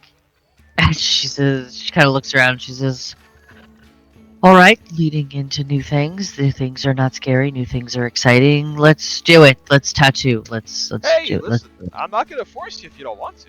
Nope. Let's do it. We're doing new things. It's exciting. This is fun. Let's do it. Well, you might want to tell your And face that. Yuki will step forward. Sounds like a fucking lie. Yuki will give her kind of like a weak smile, and she's like, "No, it's fine. Let's tattoo." And she'll like do a fake smile. Are you sure? Yeah. You don't have to go through Yes. this. No? Nope, Okay, I am nope. sure. All right. What would you like? I think Yuki will step forward, and as her dress, her gi is kind of like has a high slit on her hip. I think she'll put her hip forward and say, Yeah, Ooh, saucy. and she'll say, yes, saucy indeed. Let us tattoo. What would you recommend for someone seeking to relink with the balance of things? Ooh, balance, huh? Well, there's always the classic scales you can put on there, like, like a balancing scale. I like it. It's always a Let's classic. do it. Yeah. Yeah. She will take her tattooing pen and begin to work on your hip. Mm-hmm. Yuki, please roll me a d6. Okay. Do. Boop. It wasn't a 1. But this also works out perfectly because, Oh god. I rolled max on the amount of days that it lasts. Oh god. Oh god. Your dex score goes up by 2 for 5 days. Oh my god, that's amazing. Amazing! Ooh. Tilda takes Hell yeah! Tilda takes a step back and kind of admires her work. She goes, now that is the best work I have ever done. Yuki kind of looks at it. She kind of admires the work, and she says, "This is wonderful. Truly, thank you." And she kind of bows a little to her. You must really be a student of balance. This tattoo looks fantastic on you. It seems very fitting. Yuki kind of purrs a little bit. You hear a little purr come from Yuki, and she says, I am. I come from the monastery. Oh, the monastery. What, up the mountains? Yes, yes. Sirk Step, yes? That's, yes. Been meaning to visit there one day, but not much of a climber. There's ropes, there's pulleys, there's plenty of things. You would totally make it. You would love it. It's amazing. I think everyone should take in the sights of the mountains at one point or another. You will not regret it. I'll have to put it on my to-do list the next time I get a break. Do so. And when you're there, make sure to ask for Catch. He'll give you the Catch? best tour. Sounds like a nice guy. He is one of the best. Second to not many. Alright, okay. Catch. I'll remember that. And make sure to tell him that Yuki sent you. Yuki. I'll do that. Well, thank you. And thank you. Wonderful, wonderful, wonderful. Anyone else? Or did I get everybody? I think that's all of us. Nuala. Nuala. Uh, Sorry, I was just reading my notes about the archery part where I just got to Nuala doing it. I'm like, oh yeah, she just did it. I think I'm good. Yeah, you sure? I think so. Alright. Now shrugs. Wait, someone take her ticket and get a second tattoo. Right? I mean, does somebody want a second tattoo? I mean, you can.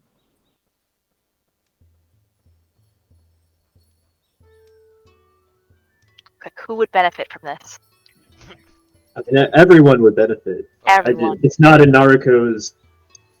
It's not Naruto's character to want more tattoos, though. I'll get another one. If no one else wants one. The one thing Jay does not seem to be at all concerned with is needles. Alright, great. Well, let's get you a second one. What would you like for your second one?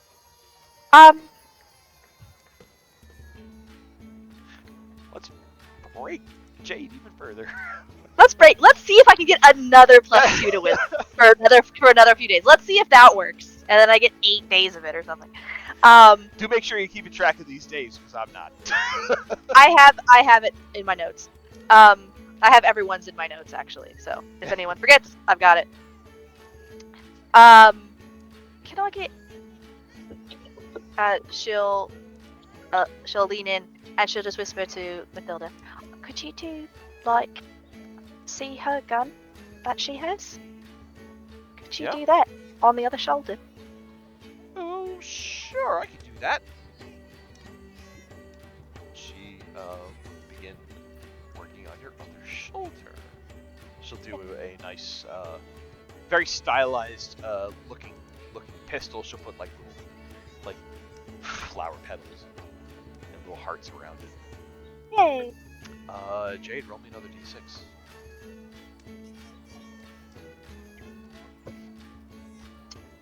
Five. Okay. Jade, your intelligence goes up by 2 for 2 days. Woo! Appropriate. Yes, actually, isn't it?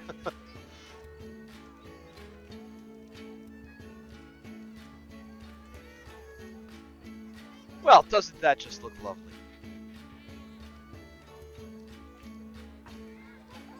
Oh, does it?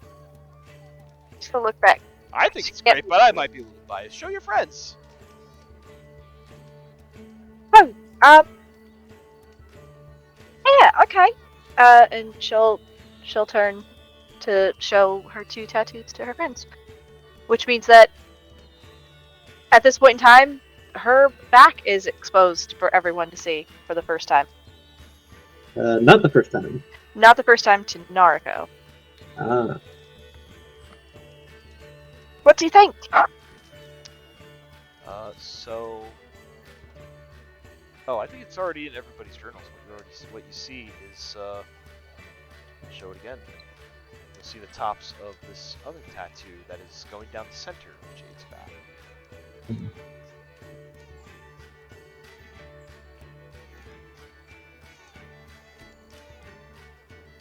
Narco will smile and say, a little devil and a little firearm?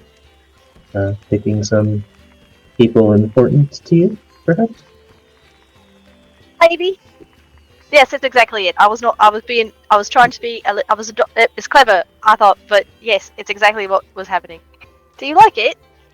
It is very sweet. I do. Good. Yeah. I shall shrug back up the top of her dress. Mhm. How good that there's so many snaps and buttons on these things. Well, it was lovely having you all in my tent. I do hope you enjoy the rest of the carnival. Thank you. You're quite welcome. Do be sure to catch Gerardo's show at the Big Top later today. Despite all the bluster, it is fun. I assure you, we don't plan to miss it. Oh, good.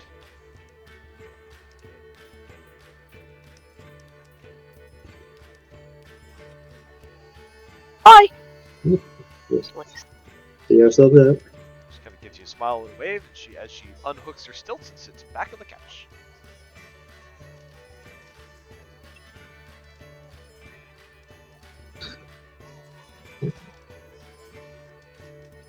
Well, that was informative and fun.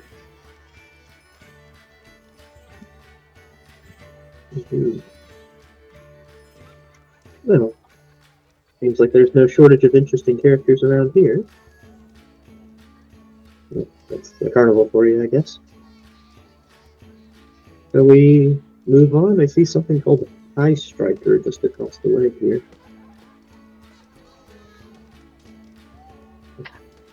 So, let's go try that one. See what else we can discover.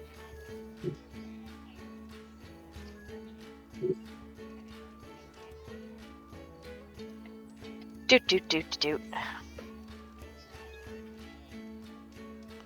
So, approaching the High Striker tent, what you see is basically one of those strength games where you take the mallet and you hit the bottom of the thing, and the little metal piece goes up and rings the bells. One of those kinds of games.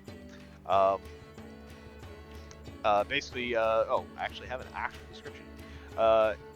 There is a big red button to strike down with a big wooden hammer. At the top is a small copper bell that dings loudly when it is hit. There is a carnival hand that is attending this booth. He is a tabaxi male and dressed quite extraordinarily. He wears a name tag. His name is Zigzag. Oh my god, I love him! Yeah, mad style. His name is Zigzag. Oh my god. You know it's good when Jenna starts peeking out her microphone from the screen. He looks around with that feline-like semi-indifference. He goes, "Welcome to the High Striker game.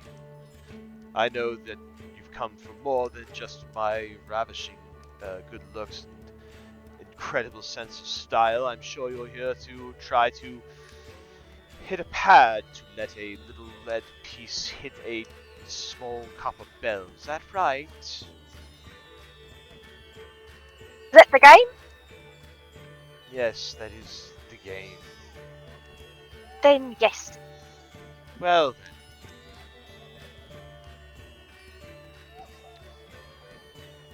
He kind of motions over to the big hammer and he says, "Well, then you get one shot to hit the little piece on the bottom and try to ring the bell."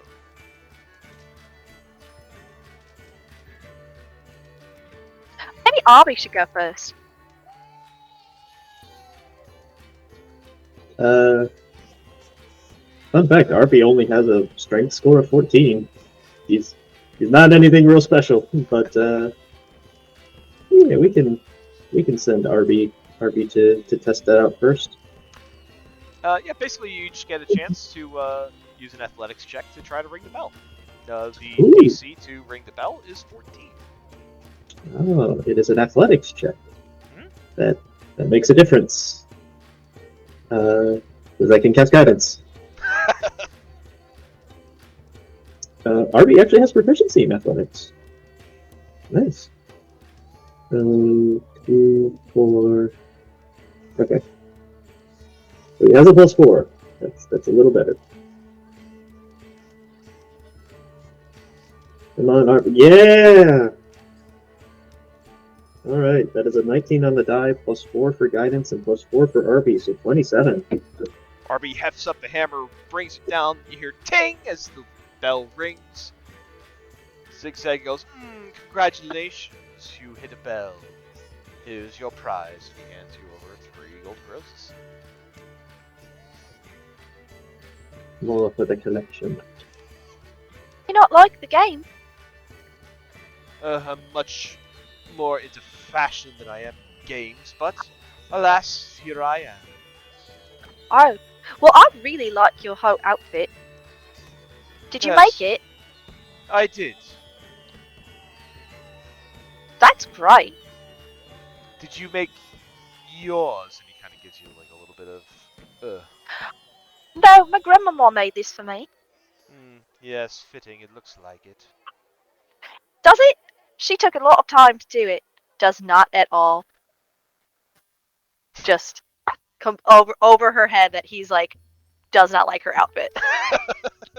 Yuki growls very softly, low in her throat. You're not intimidating anybody, my dear. I could do the same thing, and he growls back at you. Oh, darling, it wasn't meant to be an intimidation, just a nonverbal of my disdain for your attitude. Well, yours isn't exactly bright and sparkling either, is it? I have missed something that's happened and I'm not liking it. I'm gonna go ahead and hit this hammer down on this thing. Oh, think nothing of it, darling. It's just, us cats with our claws. Oh, is it a tabaxi thing? I'm sorry. I didn't mean for that. I didn't mean to get into the middle of a thing that you two were doing. I apologise. I'll just go over here and tell. Good. Give me a strength check. Or athletics. Sorry, athletics. Oh, athletics. Cool. That's a total of 4. Great. Barely lift the thing off the flapper.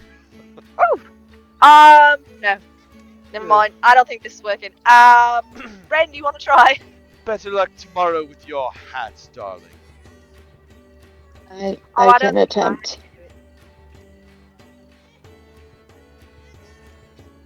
Okay, Ren will step up, and he'll be like, athletics? So let's see how strong you are, skull face. I am not. Oh, but he gets a 17!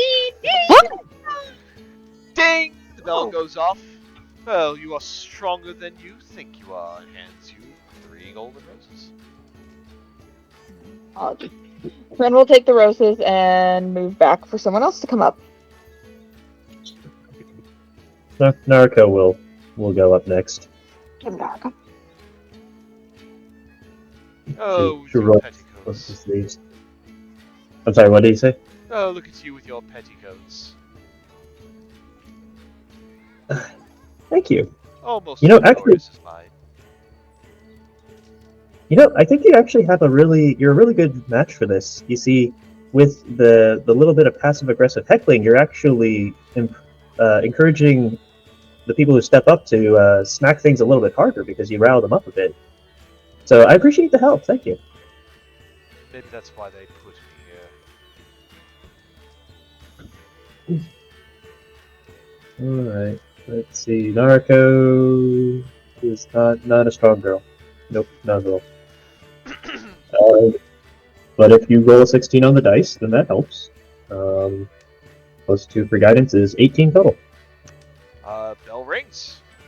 You get awarded for the Golden Roses. Narka looks confused. Like that, she did not think that should happen. I felt the same way. I suppose we are all surprised by our own strength every once in a while.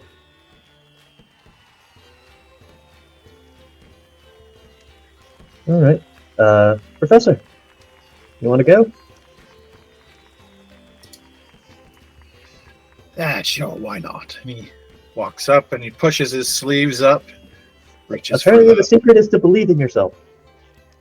Oh, is that it?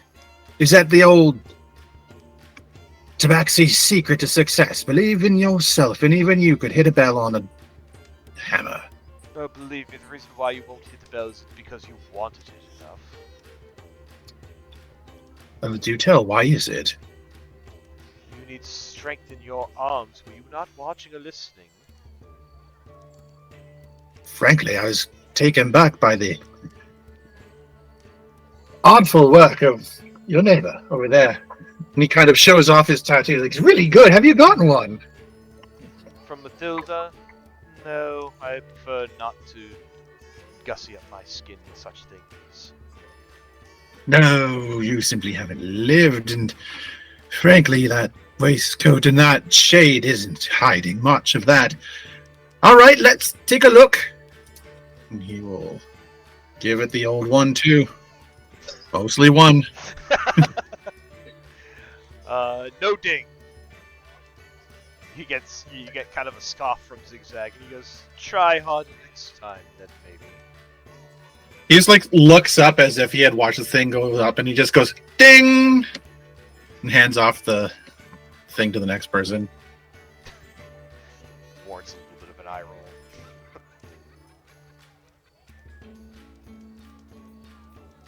Noella, you want to go?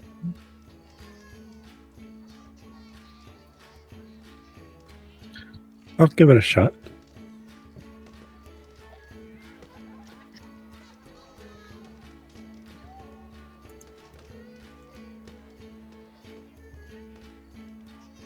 Is athletics. Oh, I've got a +0. This will be good. Didn't stop Ren or Nariko. Can always get lucky. No ding. You get a little bit of a sarcastic golf clap from Zigzag. Yeah, strength isn't my specialty. But you tried. Clearly. Yuki will step forward and she'll take the hammer from Nuala, and she'll put a paw on her shoulder and say, "Strength is not the only thing that is meant to be celebrated. You have many more important talents." And she'll smile at you. Thank you. But strength is the only thing that's celebrated in this tent, so let's see what you have, Tiger Princess. Yeah, I have Yuki a will dagger. Yuki will shoot a look over at him, not respond, and she will take a swing. Yep, that tracks. Wait, That fucking tracks. Oh, I have inspiration. Take my inspiration. Use it. This is what we have inspirations for, guys. These things right here. This is what actually matters. Use it. God damn it, woman! It's meant to be. Here. Wait, does the amulet work on checks? Here. the clockwork amulet is specifically for attack rolls, unfortunately. It's Which honestly, I meant to feel like be. we would have gotten more use out of it if it was for checks instead. It's meant to be. It's fine. There's a bit of another scoff from Zigzag, and he says, "Performance anxiety, Tiger Princess."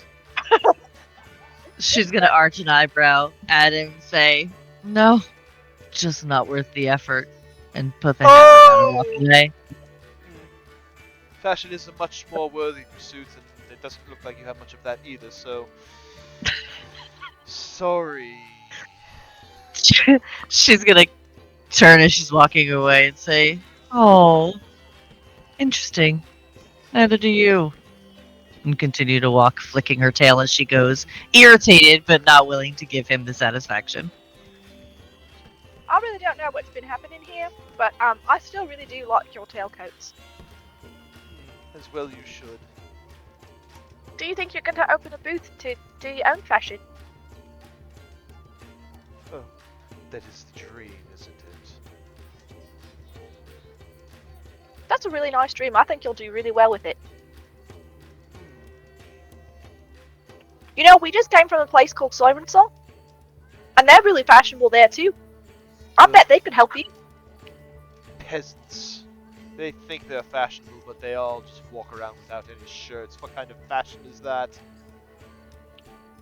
Well, the ones who wear the clothes. They just take them I don't off. really look at the ones who don't wear the clothes. I mean, if the objective of fashion is to earn attention and turn heads, I don't know if the shirtless thing works for that. Sometimes you got to work on your body a lot for it too. That's true. Distracted myself. I'm gonna go. Yeah, I'm gonna go. But it was really nice to meet you, Zigzag. Pleasure, of course. Try to I like the archery better. Yeah, You me too. get outside doing like deep breathing. Did you see? Are you okay, Yuki?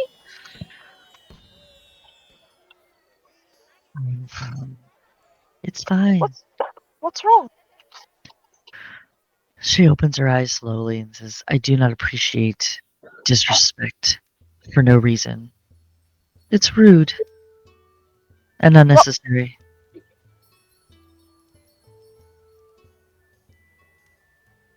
I'm sorry, and she'll hug you. She'll hug you right back. She Is says, there anything we can do to help?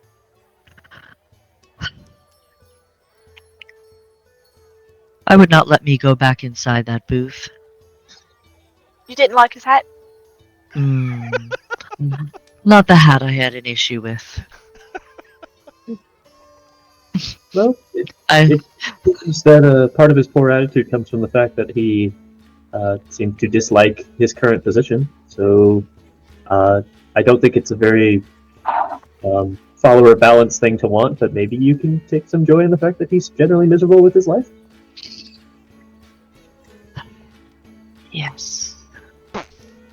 Yes. And until he finds a way to find joy in his job, he will always be a miserable, shabbily dressed popinjay. Oh, that was good. Are you sure you don't want to go back in and make sure he heard that one before we go? I liked his hat. Yuki's gonna hug you again, Jade. She's gonna say, "I like your hat better." Oh, thank you. My grandma Let us- made. Let us go find fun things to do and be done with his attitude problem. Okay. Sure. There's a bottle game over there with one of. Is it Cody? Is Cody? That looks like Cody.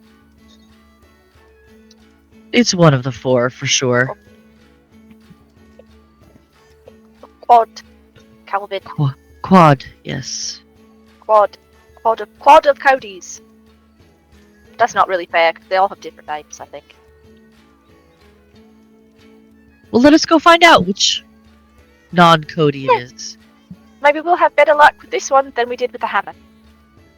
Yes, I agree. Hello. So, as you approach this stand, you do indeed see one of the, as we call them, quads. He wears a name tag. His name is Connor. He turns around and he smiles. And he says, "Hey dudes, are you here to try to topple some bottles?"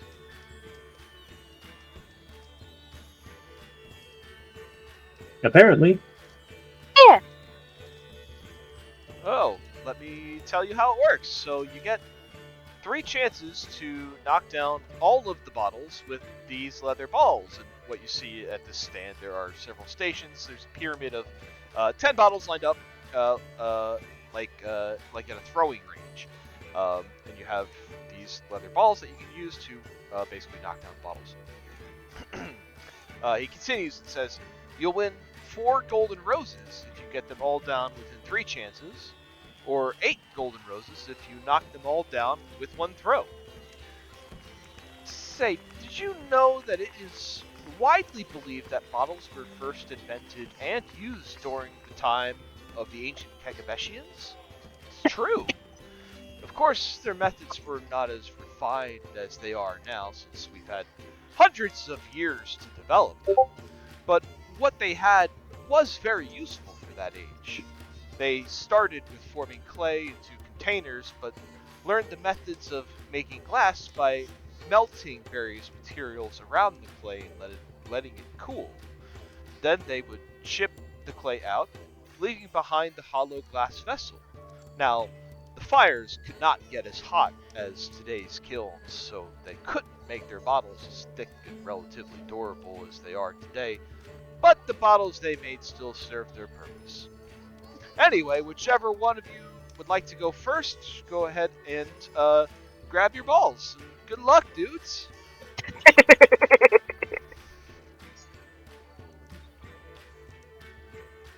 Fun! I will take my balls.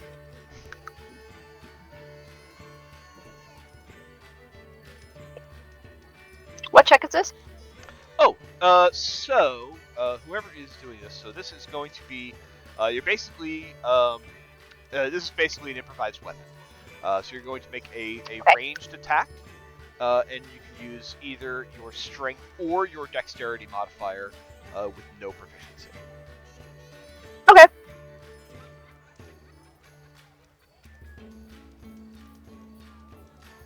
So it would. So basically, you're rolling a d20, and you can add either your strength or your dex modifier. Okay. So I'll be using Dex. Is it 11, the first one? With guidance, with a 4, so that would be a 15. Yep. You knock down 8 of the 10 bottles. Ooh, okay. Next one. I'm sorry, 7. 16. I'm sorry, that's 7 of the 10 bottles. On a 16, you knock the rest of them down. Yay! He says, "Wow, oh, that's a great arm there, dear. Here, you got them within 2 throws, so here are your 4 golden roses." And he gives you 4 golden roses. Wow, thank you. Which one of you I'll take dudes them wants and to make go me next? products.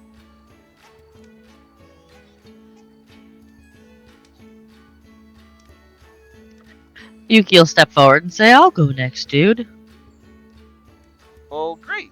Well, grab your balls and give him a fling. She kind of quirks her head a little bit and says, "Oh, okay. I'll fling my balls, I guess." What is this again? What roll? So this is just a straight d20 roll, and you can add either your strength or your dexterity modifier. Cool. All right.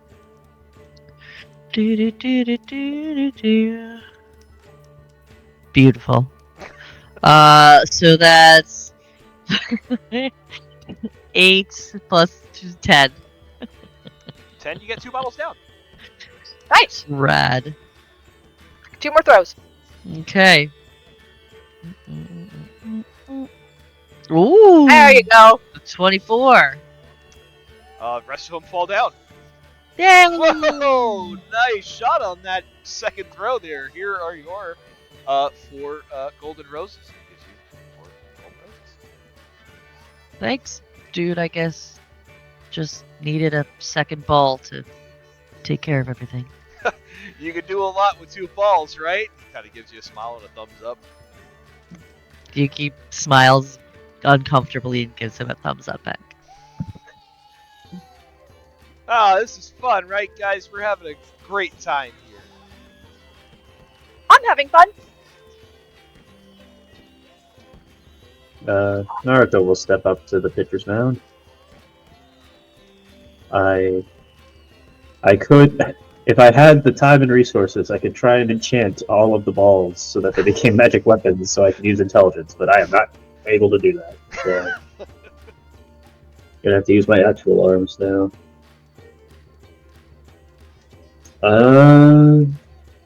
17 total. 17, you get 9 balls. With 1 throw. Ah, And we'll follow it up with an 11. 11 knocks the last one down. He kind of, Connor kind of, he looks back a bit and he goes, "Whoa, that first throw, you almost got a ball. So very close. But you still get your 4 golden roses." And he gives you 4 golden roses. Love you. Alright, RB. Time to put that slightly improved dexterity to use, I guess.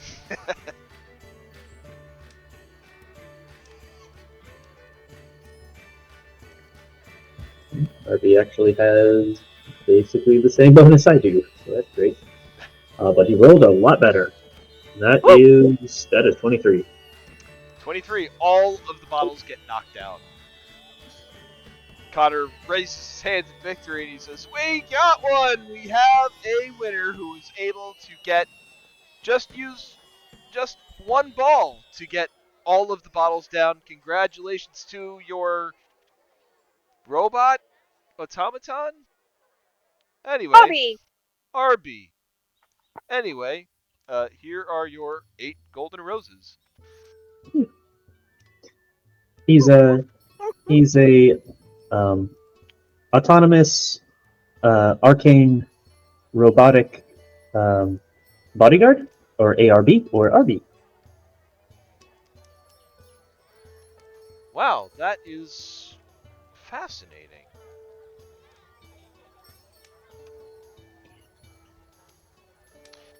You know, As are your many lessons about history that you append when describing new material for us. yes, I mean, there's much to learn. As a matter of fact, if you think of automatons, the concept actually dates back also to ancient times, way before the advent of modern technology. And in fact, in ancient mythology and folklore, there were numerous tales of artificial beings or automatons created by skilled craftsmen or even powerful gods. For instance, even the ancient god of knowledge, whose name escapes me at the moment, said to have crafted mechanical servants and automaton tripods that could move and perform tasks on their own.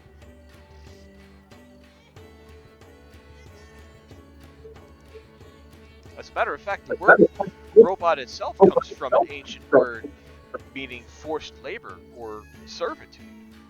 Now, robots have evolved significantly since their inception, encompassing a wide range of forms and functions, from industrial robots used in manufacturing to the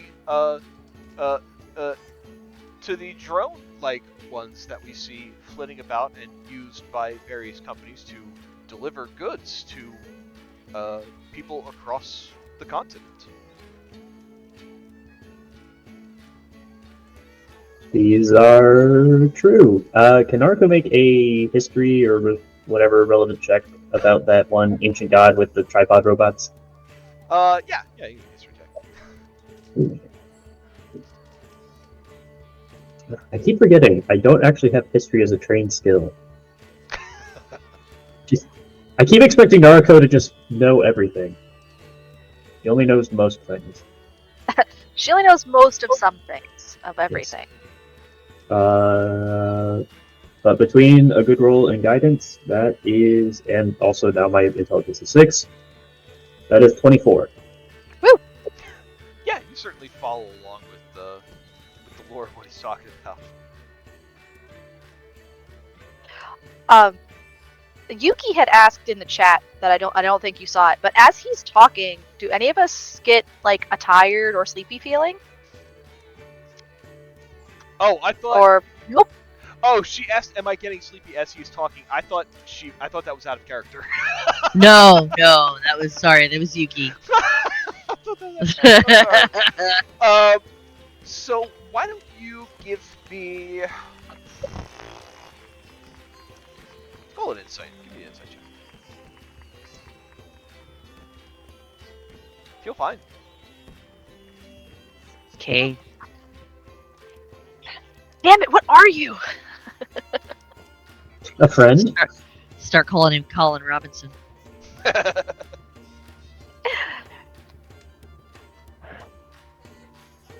don't know. It might just be dude. It might just be stepdads, guys. They're just bros. It is never the simple answer, and you goddamn know it.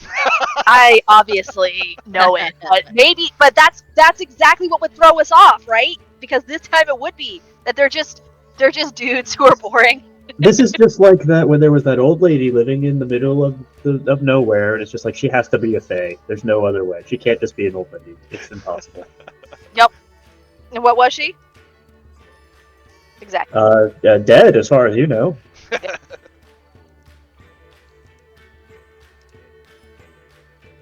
What does it do? Anyway. It does death. Professor! Professor steps up. Right.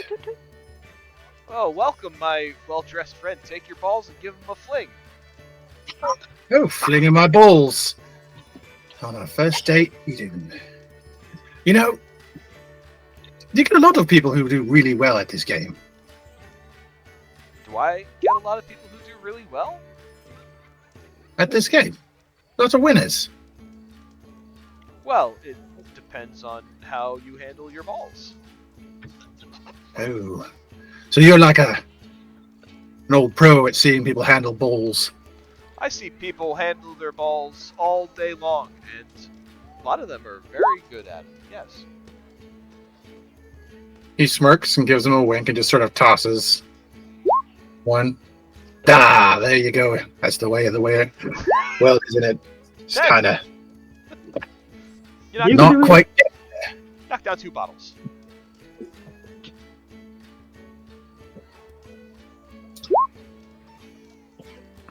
Ta-da!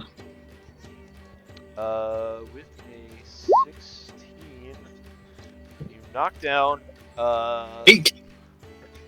Yes. Yeah, with that, you knock down the rest of them. Ah, see, I knew you were one of those people who were good at handling their balls. Here's your 4 golden roses. He'll take them and just like, you, I like you. There's something about you. And he kind of leans in kind of close.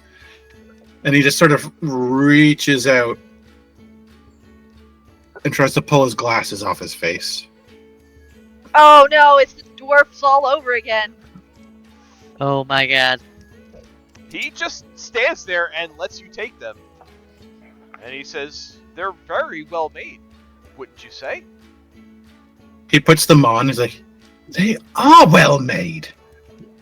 Thank you, Connor. It has been a pleasure. And just takes his gold rose and the glasses and walks out. Professor, that's stealing.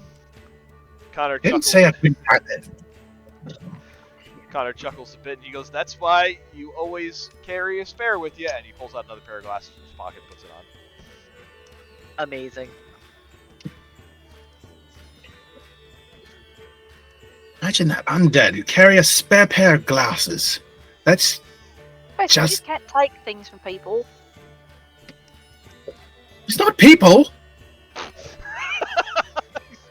Ren What are real nudges, people? He's- Ren nudges the professor as he walks by. Behave yourself.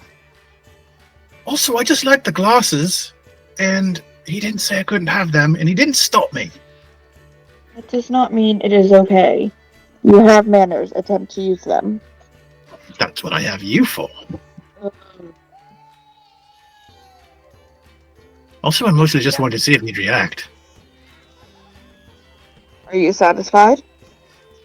No, because now it's even weirder.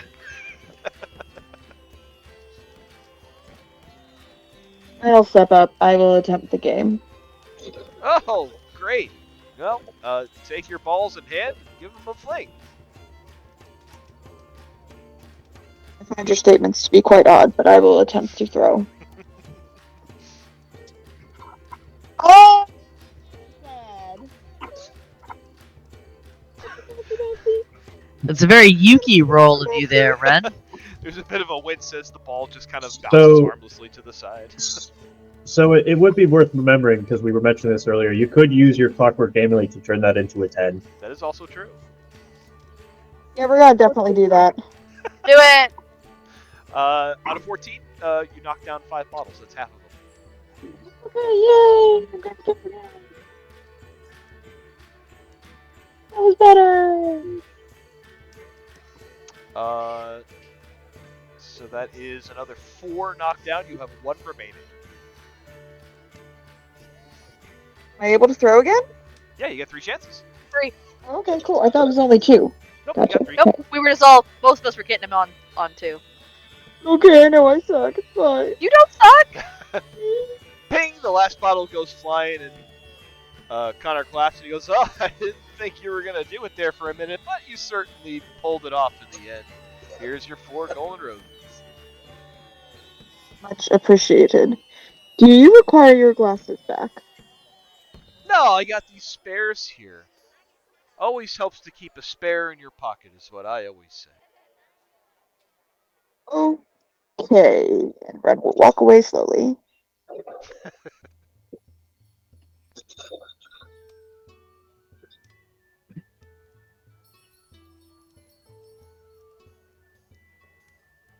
Just in time for Noella to be back. Yeah, well, I'll try it. It'll be practice for when you can cast Rock. But, that'll probably be good practice. So. Just a dexterity check. So, yeah, so basically it's either, you can use either strength or dex. Definitely not using strength. Woo! With one Amazing. line that a toss, Noala throws the leather ball, knocks all of the bottles down in one shot. Hell yeah. Connor kind of Was laughs. Go ahead. Noella secretly destined to be a ranger or something and just missed her calling? Right? I'm starting to think maybe I should have picked up ranged combat instead of spells. You're doing so good, Nuala. Wow. Thank you. Was certainly impressive, my dear. You win 8 golden roses. Thank you.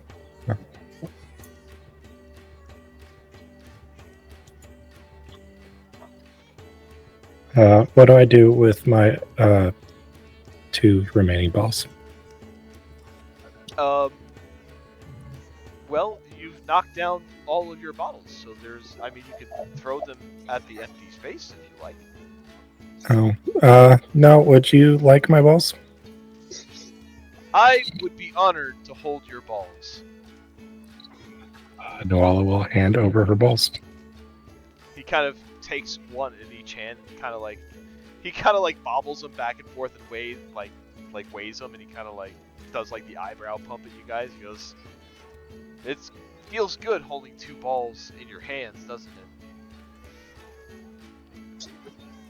I mean, it's better than holding them in one hand because they probably wouldn't fit. Sometimes that is right, yes. I mean, you could put them in your pocket. Oh, these balls are way too big to fit in my pocket. Do you need a bag? A ball bag? I do have a sack that I keep these balls in sometimes, I do. Oh, well then you're all set then. Do you want to see my ball sack? If there's different types of balls in it. I broke it. Do we still need convincing that he's not a person? Are you happy?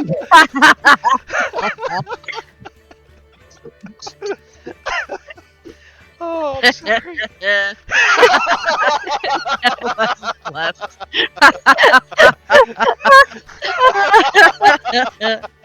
Oh, Joe broke. That's fun. Oh, I couldn't resist. I couldn't. The ball sack joke. Ball sack joke. Joe, you made this character and you broke yourself. I did. Yeah. I did. That's amazing. Oh, I love it forever. oh boy. Oh, he puts his balls into his sack, puts it on top of the counter. My ball sack.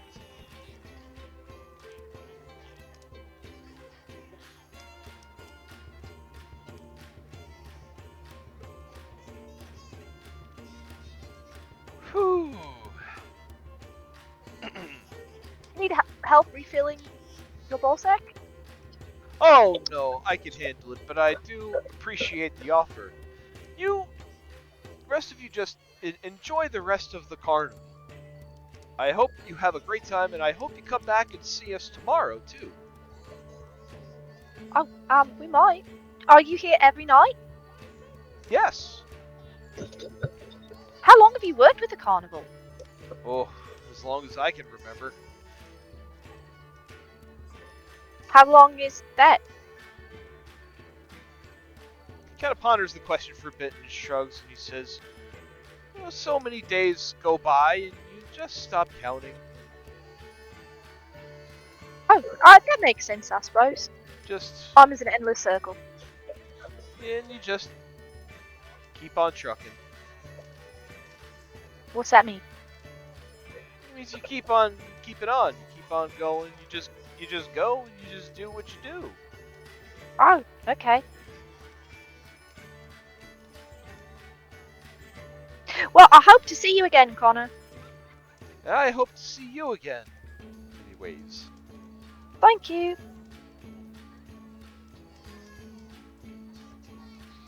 Jade will go to Naruto. And just like step away from the tent. Naruto, did you catch that?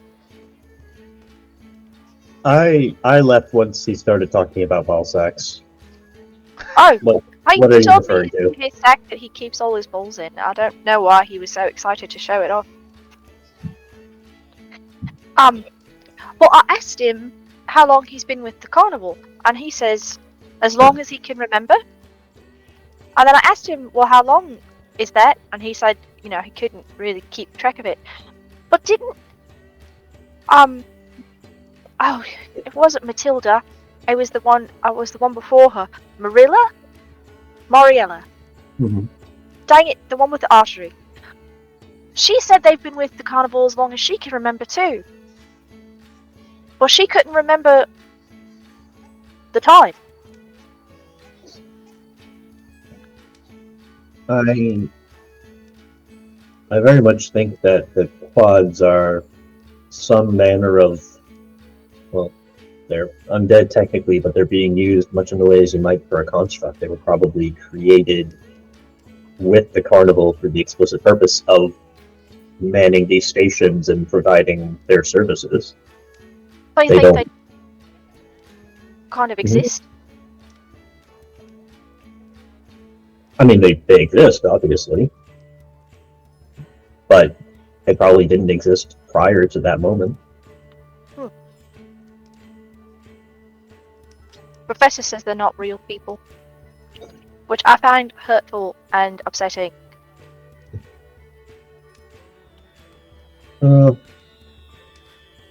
That kind of gets into a tricky question of what personhood means.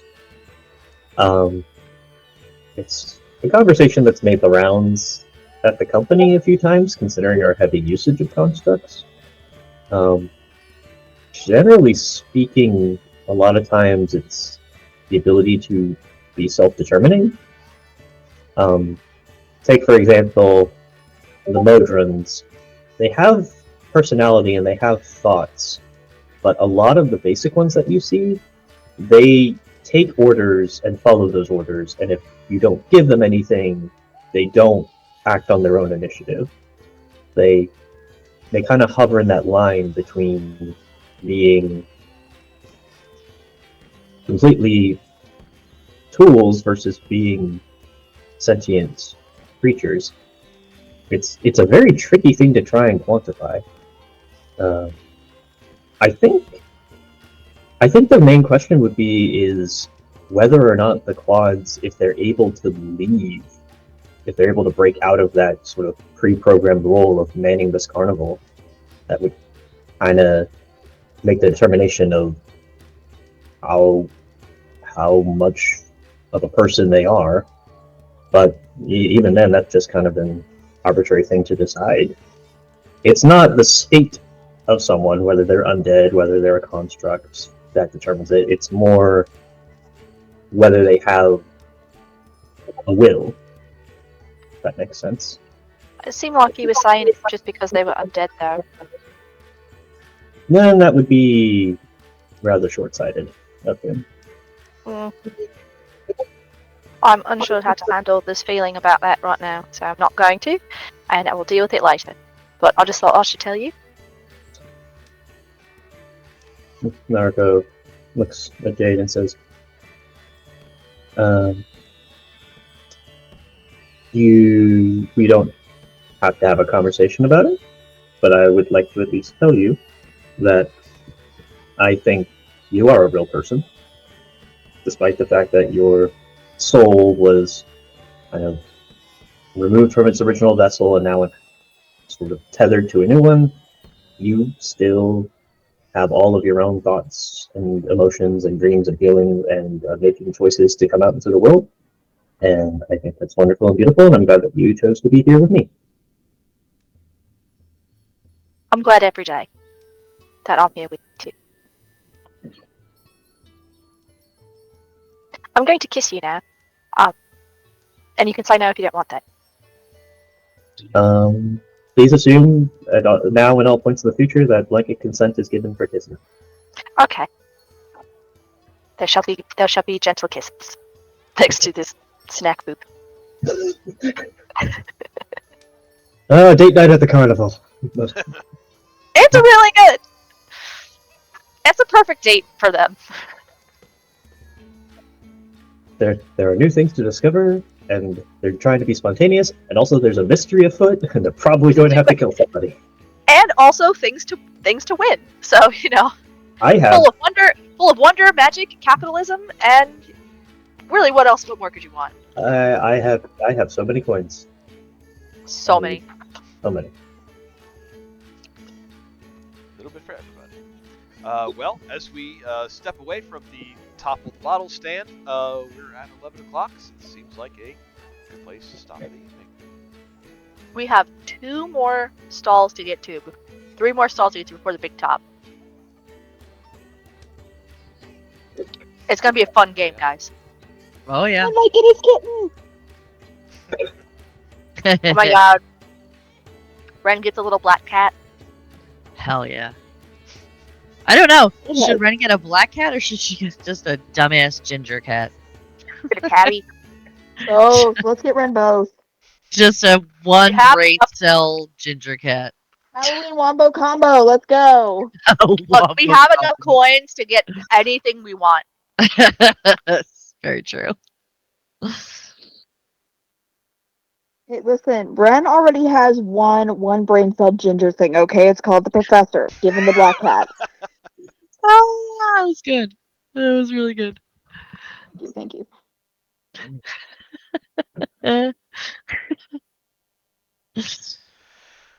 Oh boy. How about some nominations for tonight? Naruto for killing it over at archery. Oh my god. Yeah. For sure. Nuala for killing it randomly at what was it, the bottles? Yes. Oh my And god. archery. And archery. And Rock. archery. And archery. Sorry, my bad. No more stick And- for you. You're gonna get rock. Yeah, you are. And Nuala's reaction to hearing that she's a new soul. I did like that. Hmm. Yeah. There you go. That was a really great. That was a really great, like very very subtle moment. Mhm. I do like how between like the face painting and the tattooing, each character has had the chance to sort of do a little self-expression, which has been very cute. Yeah.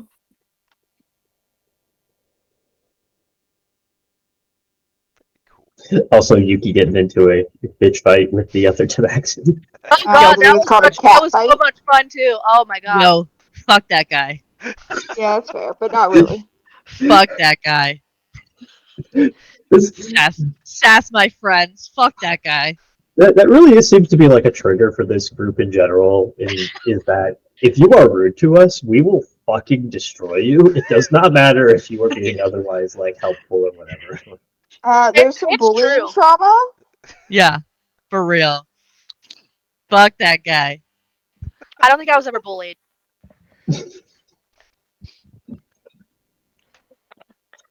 But I will. But I have been one willing to throw down for my friends more often than not. So Valid. when you insert yourself in the middle of a fight, it stops the fight. That's all I'm saying. That is not how it works. Yeah. As someone who has to watch fights. That is how it worked for me. Okay, well that's good at least.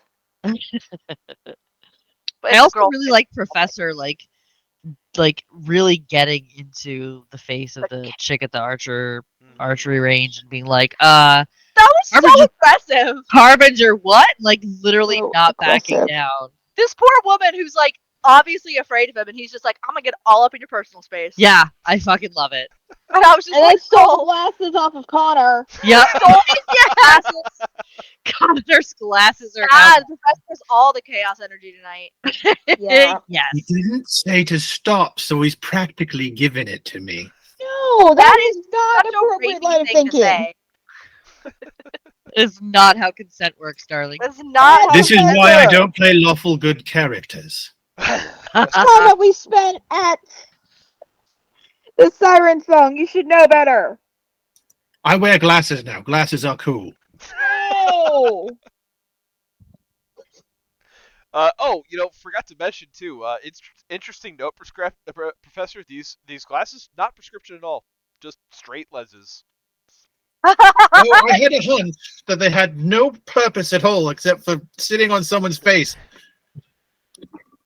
Raising? I Fashion. mean, at least they have lenses. Well, if he's going to handle my balls, it's going to sit on his face. You asked for that, Sep. Literally asked for it. Oh god. Oh, I'm sweating. I'm hot. All this talk about ball handling. Balls. That'll Oh, do Go it. to garage time with Rocket, you'll feel better. That'll do it. Ow. Better shed some sleeves, Joe. Oh Go. boy. I do have a hoodie on right now. That'll do it. That's the issue. Plus the ball talk. But you know, Yeah, that too. Honey. Bulls. bulls, Bulls. Hot sauce. hot sauce. sauce, Sauce. hot sauce on my lip. Oh boy. So, did we learn anything? I probably something about ball sacks. I don't know. Yeah, okay. I got a whole lecture on the history of bottles. You did.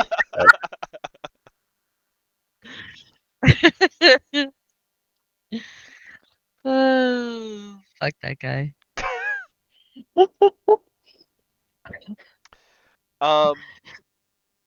So yeah, I do think I'm gonna give some inspiration out. I do think I'm gonna give one to Nuala.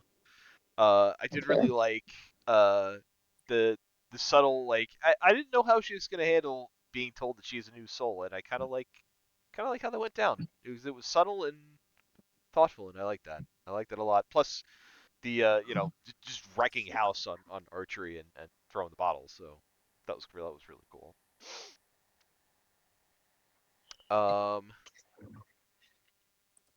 Second one, I think I'm leaning towards Professor. This Professor is Fair. like all up in everybody's business. He was very chaotic tonight. Yeah, he was. Definitely There's shit he doesn't know and he hasn't figured it out, and that's a problem. And also, I have 2 inspiration already. When I was making everyone else's problem. Mhm. Yeah, that's a you problem, not. I haven't got a problem with that.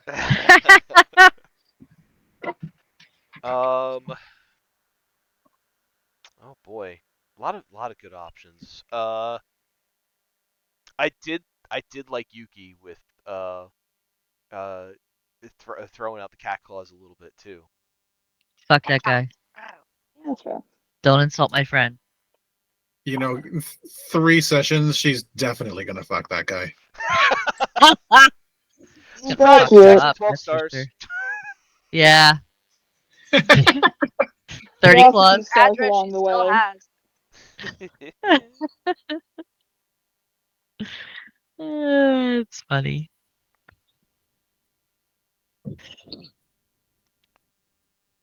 Oh man, fun session, guys. Good, That was Yeah. a good fun one. session. For real. Should we end this on Ballsack? Obviously. Ball sack on 3. One, 1, two, 2, three. 3. Ball sack. Ballsack. Okay. Penis. There it is.